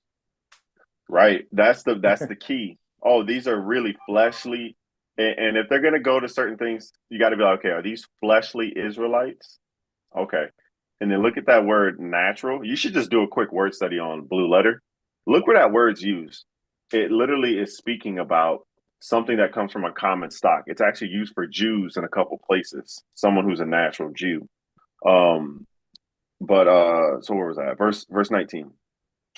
You will say then the branches were broken off. I would do it like so. Yeah. Let's say if it was like a riot style debate, like introduction, argument, and then the hot seat, where you got 20 minutes to end. So I would just stay right here for my hot seat. Where Israel, who's this? Like I ask you a question, the same way I ask you questions, I would ask the Sakari guy. Okay, that'd be a hot seat. So we just go up the verses on the hot seat. Okay, these Gentiles, where are they? How? Because Israel is a collective.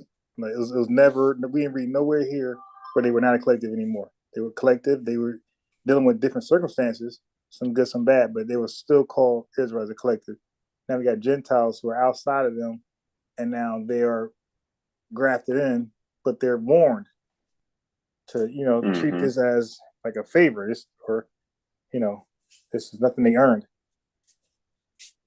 But go ahead. I will say then the branches were broken off that I might be grafted in. Broken off. Right. So then you focus on natural branches. This is not referring to them.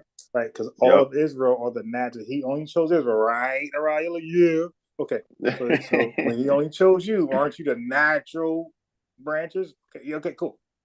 Okay, all of y'all, not Southern only or Northern were some type of grafted in. No, y'all were grafted in together before you broke up. Before it was a Northern Southern, you were all together. Yep. Verse 20. Well, because of unbelief, they, third person, were broken off, and you standest by faith. Stop. Be right not there. hot. Okay, no. So now we go to Mark 6:4, where it says Christ was amazed at their unbelief. And then Yeah. you go back to that Syrophoenician woman. He said, "Great is your faith." So we got examples because they're not gonna argue she was a Gentile. They argue other people, but they're gonna say no, she was. Okay, and then that's great because look how great her faith was, and look how bad Israel's faith was. They had disbelief. We could read it verbatim. We could read it. Israelites had. Then he says, "A prophet is not without honor, except amongst his own countrymen." So that's Israel.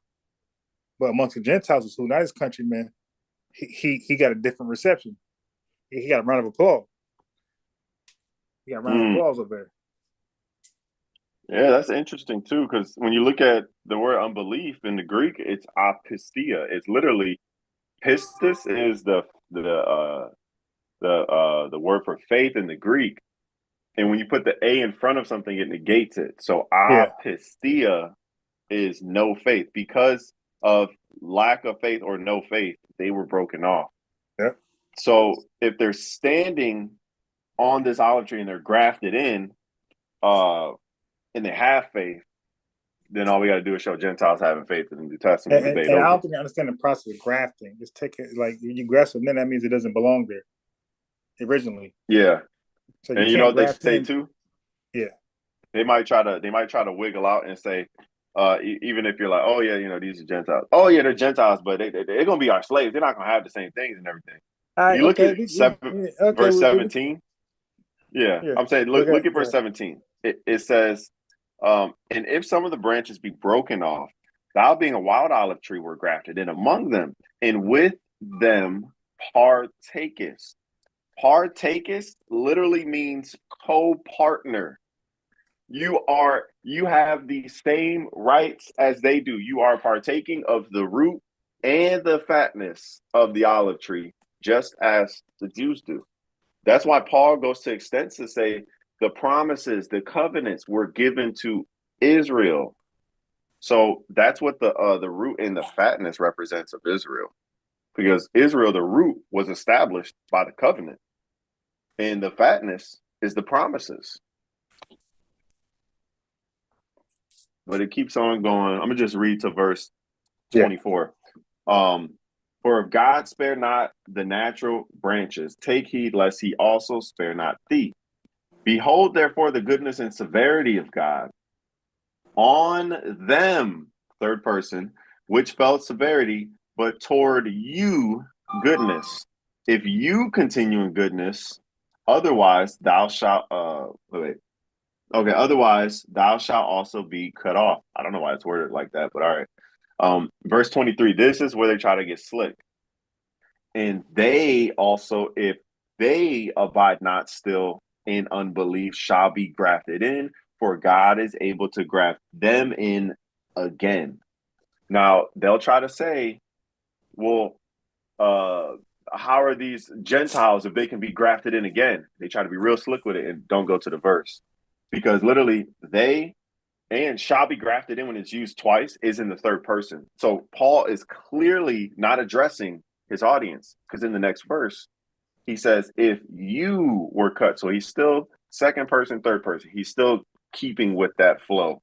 Because after a certain point, he stops keeping up with that flow. He stops addressing the you, I think maybe in the next chapter, or maybe at the end of this chapter. But then he keeps on going and he says in verse 24, for if you were cut out of the olive tree, which is wild by nature, and were grafted contrary to nature into a good olive tree, how much more shall these, third person, which be the natural branches, be grafted, third person, into their own olive tree? Yeah. So their own olive tree, meaning that they were natural. You know what they like to say too? They like to say in Genesis, the trees represented nations. But Israel and southern Judah were not separate nations. They were always one nation. They just had two separate kings. Yeah, in the eyes of the people, there were two separate nations, but it was always one group of people. Yeah. The rejoining of Israel is Ezekiel 37. That's a hope. And I think I'm about to start reading up on that, because if they try to start bringing parallels from that, I want to be well versed in that to kind of show like, oh, no, this is take one stick for Judah, one for Israel. Yep. Or they said one stick for Judah, one for Joseph. Sometimes they refer to northern Israel as Joseph because they called him Ephraim. But yeah, and then I think they don't know how much of a big, huge point verse 26 is. And this is what even Christians do this. When they read so, they don't even care what that means. They just read through it. And so all Israel shall be saved. See, only Israel's going to be saved. But wait, brother. So means in this way. So everything Paul just described, these Gentiles coming in, that's how all of Israel is saved. Because if he starts his argument, which he does, in Romans 9 and 6, which says, not as though the word of God had taken none effect. For they are not all Israel, which are of Israel.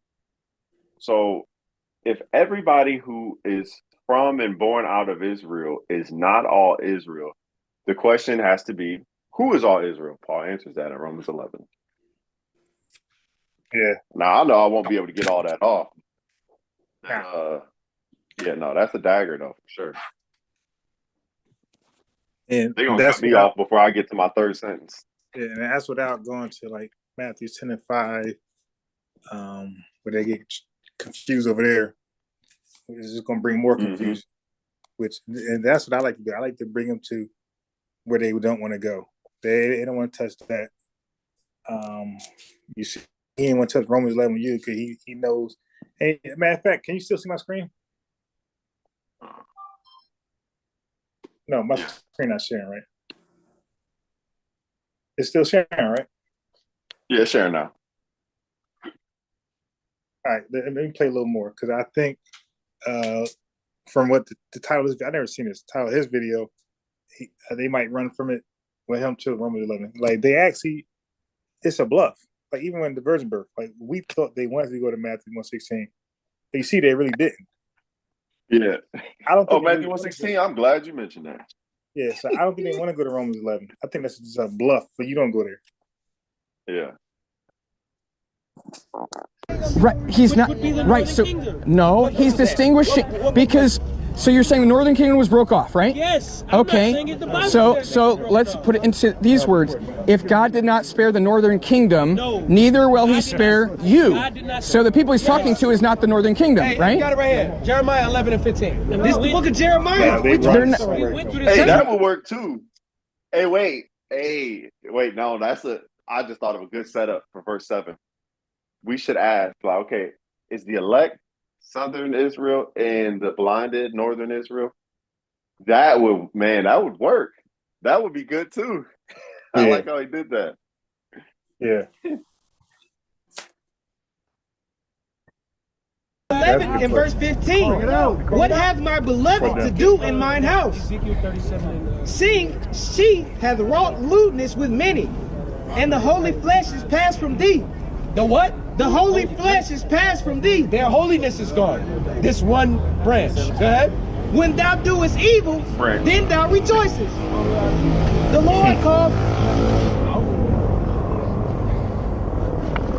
Lord called thy name a green olive tree. The people whose holiness has passed away, their separatists, their set-apartedness has passed from them. Deuteronomy 7 and 6, thou art a holy people above all nations upon the face of the earth. Right. The Lord thy God has chosen thee to be a special people. Right.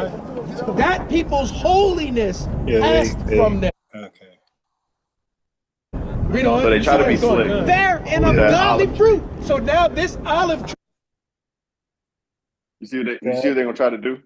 They're gonna try to say, "Oh, this olive tree is the same wild olive tree," which that's not the same at all. You could even go in the Septuagint, see the word for olive tree there.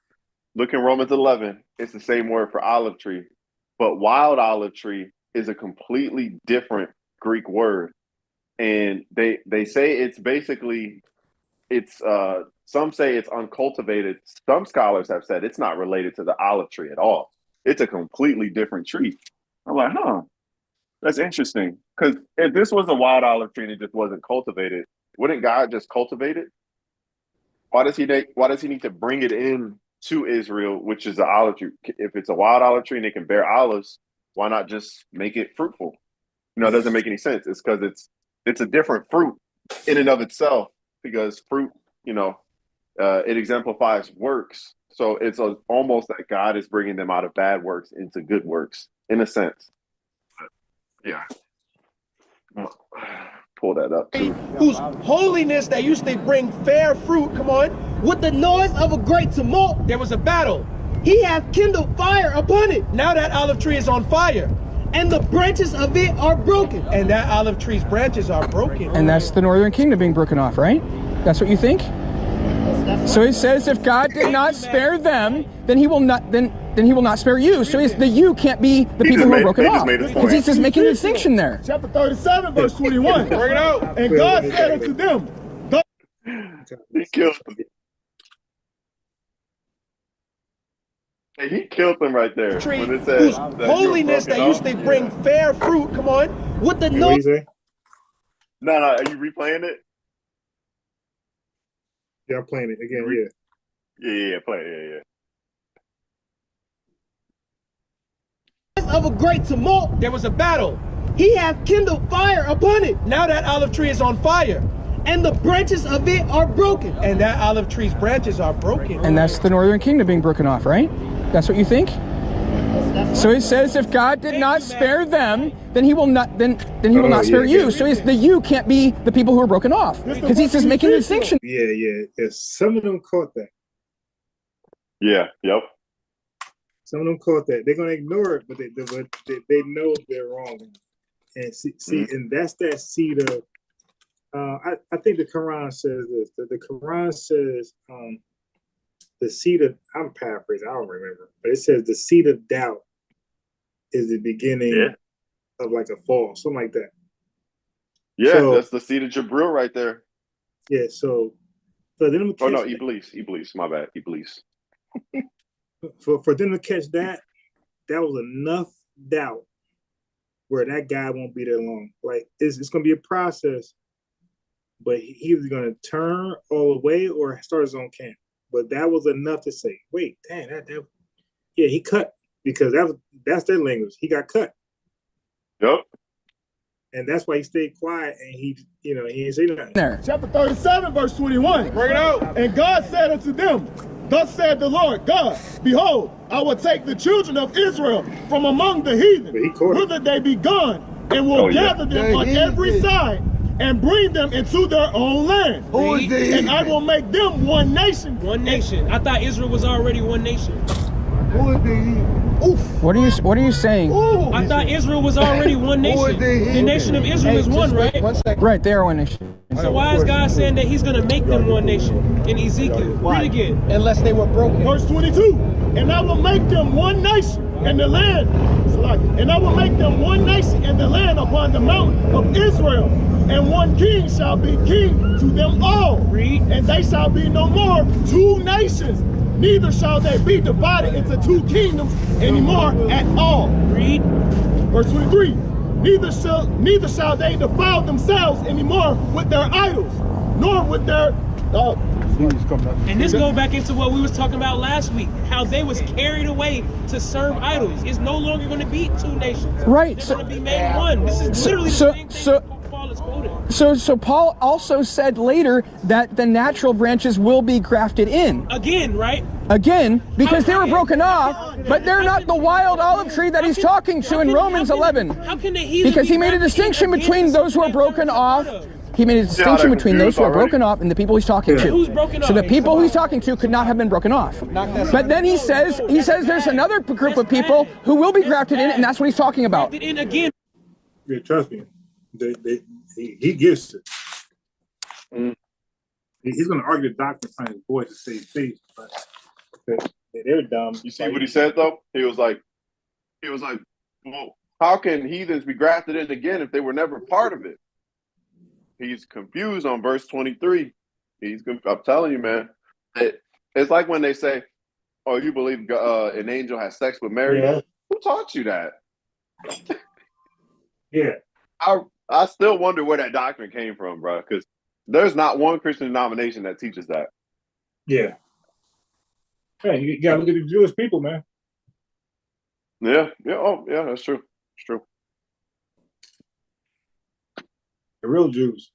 Right, he's talking about that, but he's not talking about again to something that they were never a part of. And then we go to the no. And I'm saying both happen. There's two different kinds of graftings. There's a grafting in of the ethnic Gentiles, and there's a grafting back in of the Israelites. Oh, that's bad. Yes, that's what this text. The ethnic Gentiles in Romans 11. Yeah, it's the wild tree. No, it's not. Yeah, it is. Just for the president of view, because I don't like these. My Adawan right here, he's saying something and going to the scripture to prove that. You say a lot. I'm going to the scripture too. No. Yeah, I do. There's a difference. You doing a lot of talking and a lot of speculation. No. Oh yes, you are. If God did not spare the natural branches, neither will He spare you. It's scripture. So what? He broke that down and said what? Who are the natural branches, Matt? The northern kingdom that was broken off. So then, who are the Jews? What branch are they? Exactly. They're the people who are broken off. The Jews? Yeah. No. That's the point. So why are you bringing up Jews? We're talking about the northern kingdom. Who are the natural branches? Who are the natural branches? Israelites. No.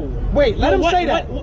Let him say that. Wait, what? People of Israel. The natural branches are all the Israelites? Not all the Israelites. So which ones? So which ones of the Israelites are the natural branches, Matt? Yeah, these guys are crazy.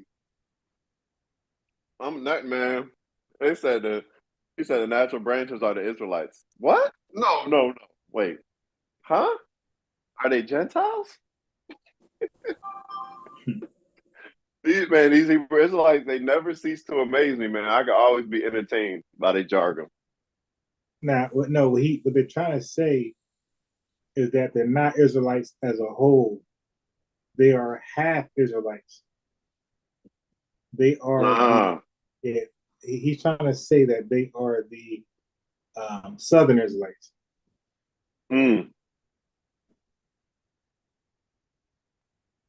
You have to say that to make this work. You have to. That's why, when you're debating, like you got to know when you got them in chess, you learn how to play chess.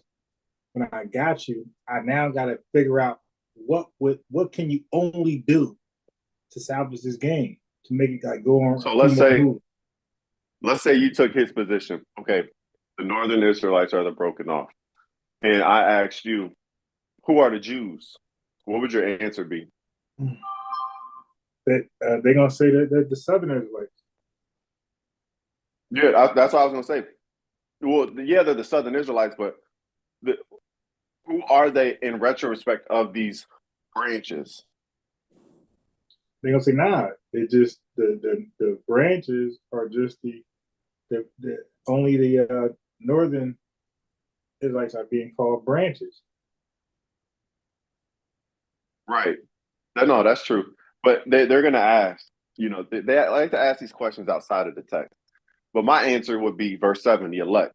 The elect and the rest were broken off. So those who are broken off are the northern Israelites. Was southern Judah ever broken off? I hope this guy bring them back to that, because that's the only separation between the Israelites. It's not a northern branch and then just Jews, because they're trying to position that the northern branches were only speaking about northern Jews. That's it. Mm-hmm. They're gonna say southern Jews. The branches don't represent them. They're just Jews. They didn't fall off. God was with them. Yeah, and I'll even I like his position, because his position still works. Like I laid out mine. There's the elect, and then there's the broken off. That's two groups. You have the northern and the southern. If they want to say the northern was cut off and they're the broken off branches, cool. We still have two groups, and Paul is speaking to a third group. So I think that analogy still works. I would grant that to them so that they would feel comfortable and be like, okay, he's willing to listen, boom, boom, boom. I'm willing. Those are like, some of the points in the virgin birth. You're like, yeah, don't even dispute that. Just grant it, Now let's see what else happens. Who did God continue to deal with? I believe it. Those in that country. I think it was the northern kingdom. No, God did away with them. We read that prophecy. Hosea 4:17. Ephraim has been taken off into idols. Leave him alone. So who did God continue to deal with going into the New Testament? Who he continued to deal with? Jews. So who's the natural branch? Jews. So who would be the wild branch? Gentiles. And who is And that? who are the Gentiles? All right, so now they confused me. Ethnic Gentiles. All right, so now they just confused me just now. Because I'm trying to make their argument work. And I thought, I could be wrong, but I thought to make the argument work, the northern branch would have to, I don't know, I'm saying it, the natural branches will have to be northern Israel. Yeah. But they're saying, no, the Jews are the natural branch. Now, now they confuse me. It's like, wait a minute. Yeah. Like, I don't understand. I know they don't understand, or they're like playing down what natural branch means, bro. The analogy is a tree. Mm-hmm. And there's a branch on a tree that belongs there originally.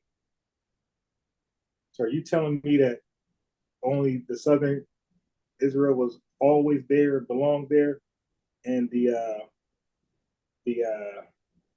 northern Israelites were like Gentiles, basically, always afar off?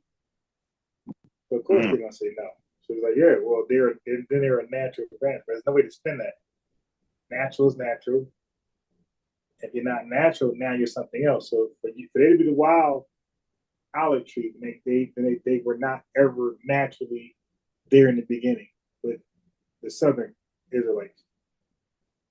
We got to do a play on that word natural too.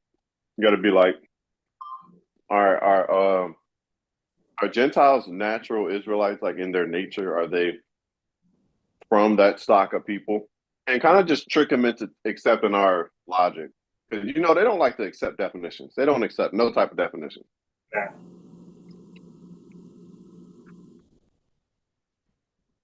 But that's why, like, when you prepare your arguments, you can't prepare based on their acceptance. You got to always prepare as you got to imagine you're on somebody's platform and you're debating. And there's an audience there. Like, so when I do my arguments and rebuttals, I never do it based on prepare like a presentation. Yeah, I never do it like where they're accepting it, because they're going to say no. So I always do it as though there's people watching and listening and neutral, don't care, but so each premise, you got to, in a sense, convince them or make it real obvious to where if they deny it, then they're kind of just like dumb. Yeah.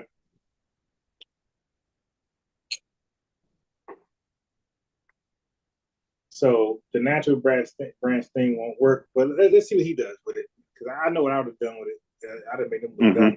Where the rest of the Israelites at? So how can Ezekiel 37 and 15 come to pass? How can Ezekiel come to pass? How can Jeremiah 11 come to pass if it has to be the Jews and then the ethnic Gentiles brought into one? Where's the northern kingdom? Did he forget about that? Are you saying that Romans is also talking about the northern kingdom? Romans 11, the natural branch are the Jews. The wild branch is the northern kingdom. The first verse of the chapter says that has God cast away his people? God forbid. Even Ezekiel says the two branches, the two nations have to be one. Jeremiah 11 says that they have to be one. So the people, but you told me. Are you saying that the people he's talking to were broken off? I'm saying that the natural branch that Paul referring to is the Jews. The wild branch would be the northern kingdom who was broken off. And so he's talking to the northern kingdom is what you're saying? I'm saying he's talking to the entirety of Israel, because the 26th verse says that all Israel will be saved. There's not one verse in this chapter that all ethnic Gentiles will be saved. Not one verse. So it doesn't just say all Israel shall be saved. It says as it is written. As it is written. So when he says, if God did not spare the natural branches, God neither will he spare you. So who's the natural branches in that sentence? God did not spare the Jews. The Jews. He will not spare. Neither will he spare. Neither will he spare you. Who's the you he's talking to? Because the Jews were never broken off. See, okay, so now it's falling apart big time. Yeah, I'm glad. Let's see if he could follow up, because he said, "Who are the natural branches in that context?" They said the Jews. So it's like, yeah, but you said he didn't spare them, so that means they were broken off. But I thought the northern was on when was Southern Judah broken off? Yeah. Hey, we gotta hold them to that because if they you see the scripture that they went to show broken off? Yeah. It was about northern Israel. So they made that argument first, and now they're saying the broken off branches are they're saying they're the Jews, and the northern kingdom is the wild olive tree. So now they flipped like literally mid conversation. Yep. Wow, that's interesting. So we definitely, because they like to do that a lot, especially when you start making sense and they see, oh, he about to make this whole thing go down. Let me switch it up and just act like I was saying it because he didn't even notice. He got like 20 Israelites around him. He definitely ain't gonna notice that. They're like, you ain't brought up no scripture. Romans 11:23. Boom, boom, boom, boom, boom. No. You lay down.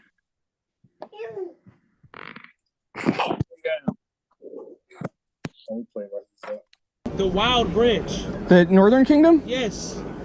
The Jews of the diaspora that are scattered. The Israelites scattered abroad. It doesn't even have to be tailored to specifically the northern kingdom because Jews went off too. That's right. The Levites would be considered Jews, and they were with some of the northern kingdom that got taken off. So both Jews and Israelites were both broken off, right? Isaiah what now? So both Jews and Israelites were both broken off, right? There were Jews that went into idol worship as well. There were Jews that went off into not worshiping Yahweh, the one true God. So they were broken off, right? Yes. Okay. So right now, when Paul says you, he's talking to both Jews and Israelites. Yes. He's talking to both Jews and northern kingdom. Can we read? Okay. So we like to read and not say. Well, Isaiah 11 and 11. I'm trying to. Can I make a point? Make a point. Sure. Oh shit! I need to do that. First of all, that was I like that. I'm getting distracted. He's waking up. I was saying those are good questions he was asking because they said, oh, they're not just northern or southern. They're a little bit of both. They're those that have fallen off from the faith. Okay, good. Now he's saying the broken off are both. It doesn't matter which one. Okay, so now the other guy has to establish who are these elect. Once he gets that, debate over. That's why I'm telling you, verse 7 is so important to establishing everything he's talking about. Without that, they can make up anything they want. 4 groups, 5 groups, 6 groups. Pick it up on the fit 1 second. Yeah, you good.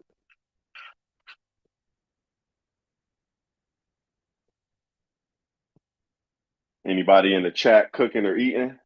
If so, what y'all cooking? What y'all eating? Throw it in the chat. I could use some ideas, man. Been using the Hell's Kitchen and the Master Chef cookbook, man. They got some fire recipes in there. But some of that stuff I can't even find it nowhere. Let's see what they're talking about.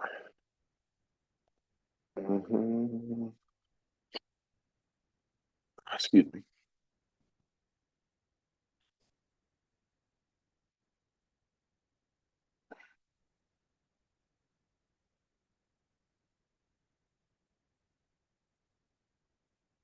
Eat.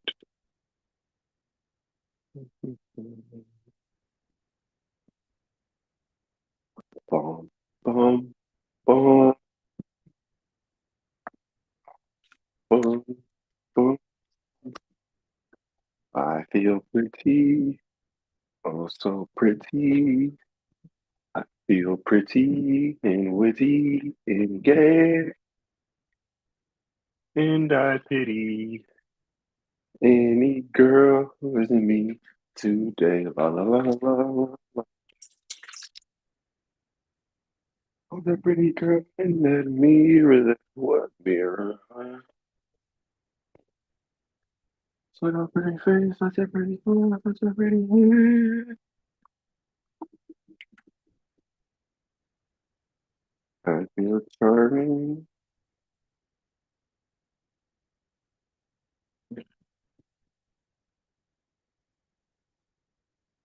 That's funny. I just recited all of that from freaking anger management. That would be funny, bro.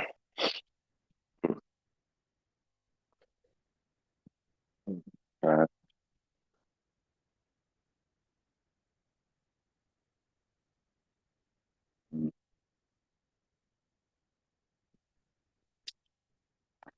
I'm over here talking on mute.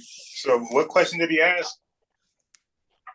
Because they had qualified. They said, those that were broken off. Now, first they started with these are northern Israel. Then they said, no, this is southern Israel. Now they said it's neither, it's actually a mixture of both when they go away from the worship of the true God. So they said that. And he should have set up, okay, so this is what you believe. A mixture of both. He should have set that up and been like, oh, well, Romans 11 and 7 says that Israel is consisting of elect and blinded. So if the elect are already on the tree, they're not in dispute. The blinded are in dispute.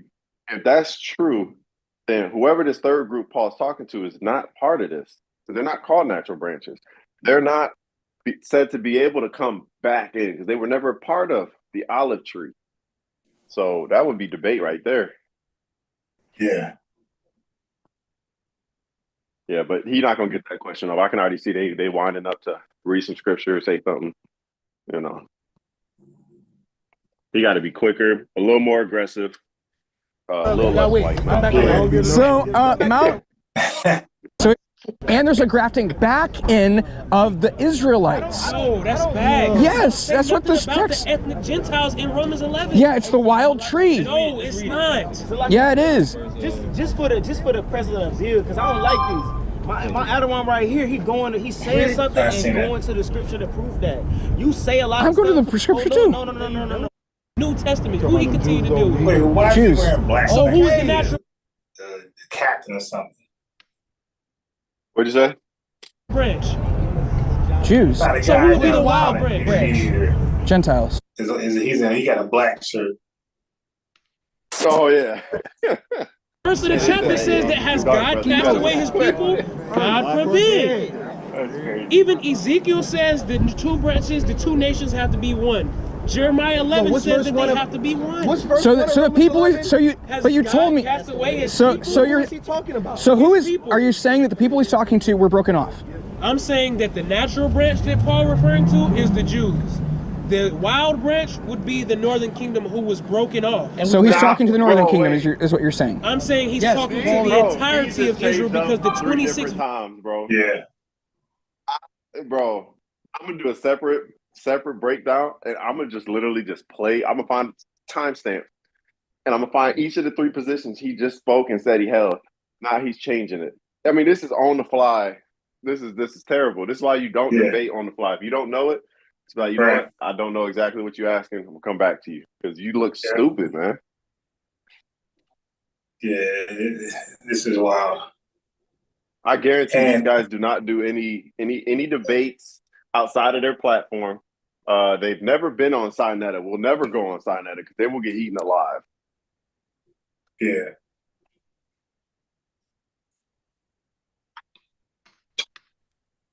verse says that all Israel will be saved. There's not one verse in this chapter that all ethnic Gentiles will be saved. Wait, not one verse. It doesn't just say all Israel shall be saved. It says as it is written. As it is written. So when he says, if God did not spare the natural branches, he will neither will he spare you. So who's the natural branches in that sentence? God did not spare the Jews. The Jews. He will not spare. Neither will he spare. Neither will he spare you. Who's the you he's talking to? The wild branch. The northern kingdom? Yes.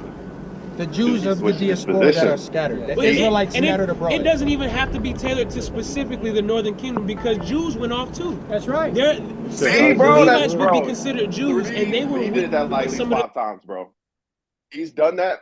He literally did that earlier, like 4 minutes earlier into the video. He did that exact same thing, unless you just replayed it. I don't know if you replayed it. Nah. Bro, he said that exact same thing earlier, and that you see the line of questioning that the white guy's on. He's on it because he literally said that literally a minute ago, and then he changed it up as he was making his argument.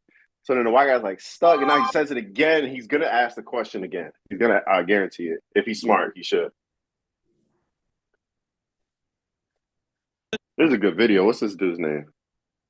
Matthew Weiser. The northern kingdom that got taken off. So both Jews and Israelites were both broken off, right? Isaiah what now? So both Jews and Israelites were both broken off, right? There were Jews that went into idol worship as well. There were Jews that went off into not worshiping Yahweh, the one true God. So they were broken off, right? Yes. Okay. So right now, when Paul says you, he's talking to both Jews and Israelites. Yes. He's talking to both Jews and northern kingdom. Can we read? Okay. So we like to read and not say. Well, Isaiah 11 and 11. I'm trying to can I make a point? Can I make a point? Make a point. Sure, we're fair. Why didn't you keep your camera on while we was having a conversation? It's on right now. You just turned it on. No, I didn't. It's been on. It says 12:25 right there. Let me talk. So both kingdoms were broken off. We don't need to read. We all know. That's the problem. That's the problem. You don't want to read. Let me make my point. The reason that most now he's gonna segue that into screaming on that megaphone and disrupting the peace. But the reason why our Christian friends don't understand the scriptures is because they don't place paramount on reading. Y'all have a lot of doctrine and very little scriptures to say exactly what you're saying. Right. So the Israelites have a multitude of scriptures that say just read it. Saying. Just read it. We're gonna read it regardless. Give me that, Isaiah 11:11. This is gonna show you that Judah and the northern kingdom was cast away and have to come back. That's what he wants. He wants to see the Jews being broken off or being pushed away from their God. Just wait. Because they got the light. Wait, they got the light. Is he gonna go? So now we're going back to the point that we talked about last week, and we're gonna bring some preachers out to read. They got the light. He's just jamming. Nah, he couldn't go. He's saying you want the Jews to be the ones broken off. Unfortunately, you got to deal with 5 points. Read that. This is the book of Isaiah, chapter 11 and verse 11. Look it up. And it shall come to pass in that day that the Lord shall set his hand again the second time to recover the remnant of his people, which shall be left from Assyria. A remnant of the Lord's people are going to be in Assyria. And from Egypt. In Egypt. And from Pathros. In Pathros. And from Cush. In Cush. And from Elam. In India. And from Shinar. In Shinar, that's like a Babylonian area, come on. And from Hamath. And Hamath. And from the islands of the sea. And from faraway places, come on. And he shall set up an ensign for the nations. And shall assemble the outcasts of Israel. The outcasts of Israel. And gather together the dispersed of Judah. And the dispersed of Judah. From the four corners of the earth. So Judah was pushed away too.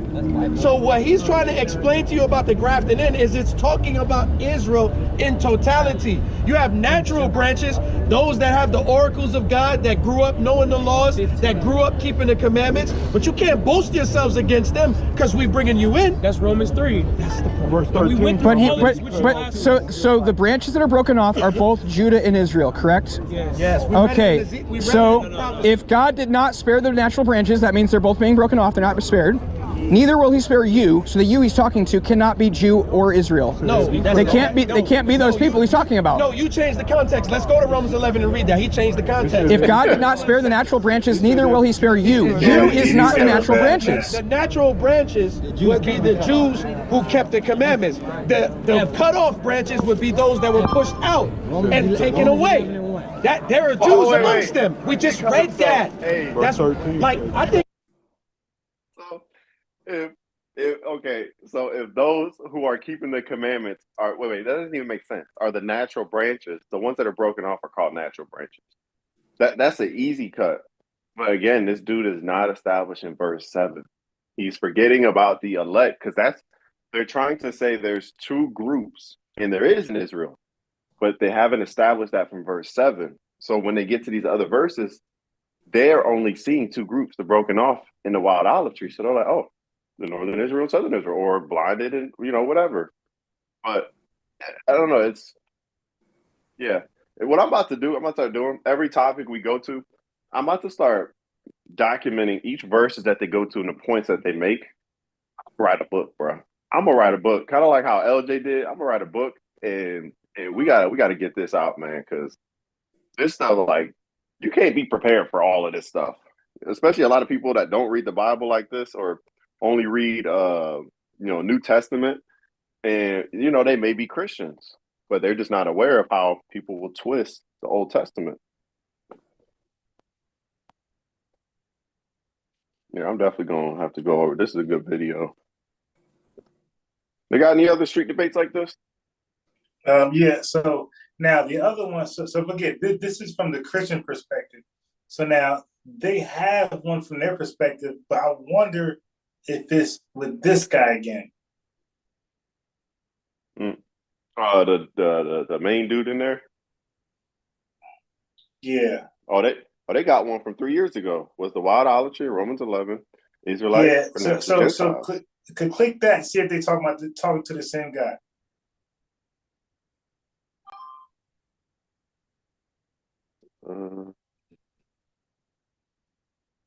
Is his name Yashar? No.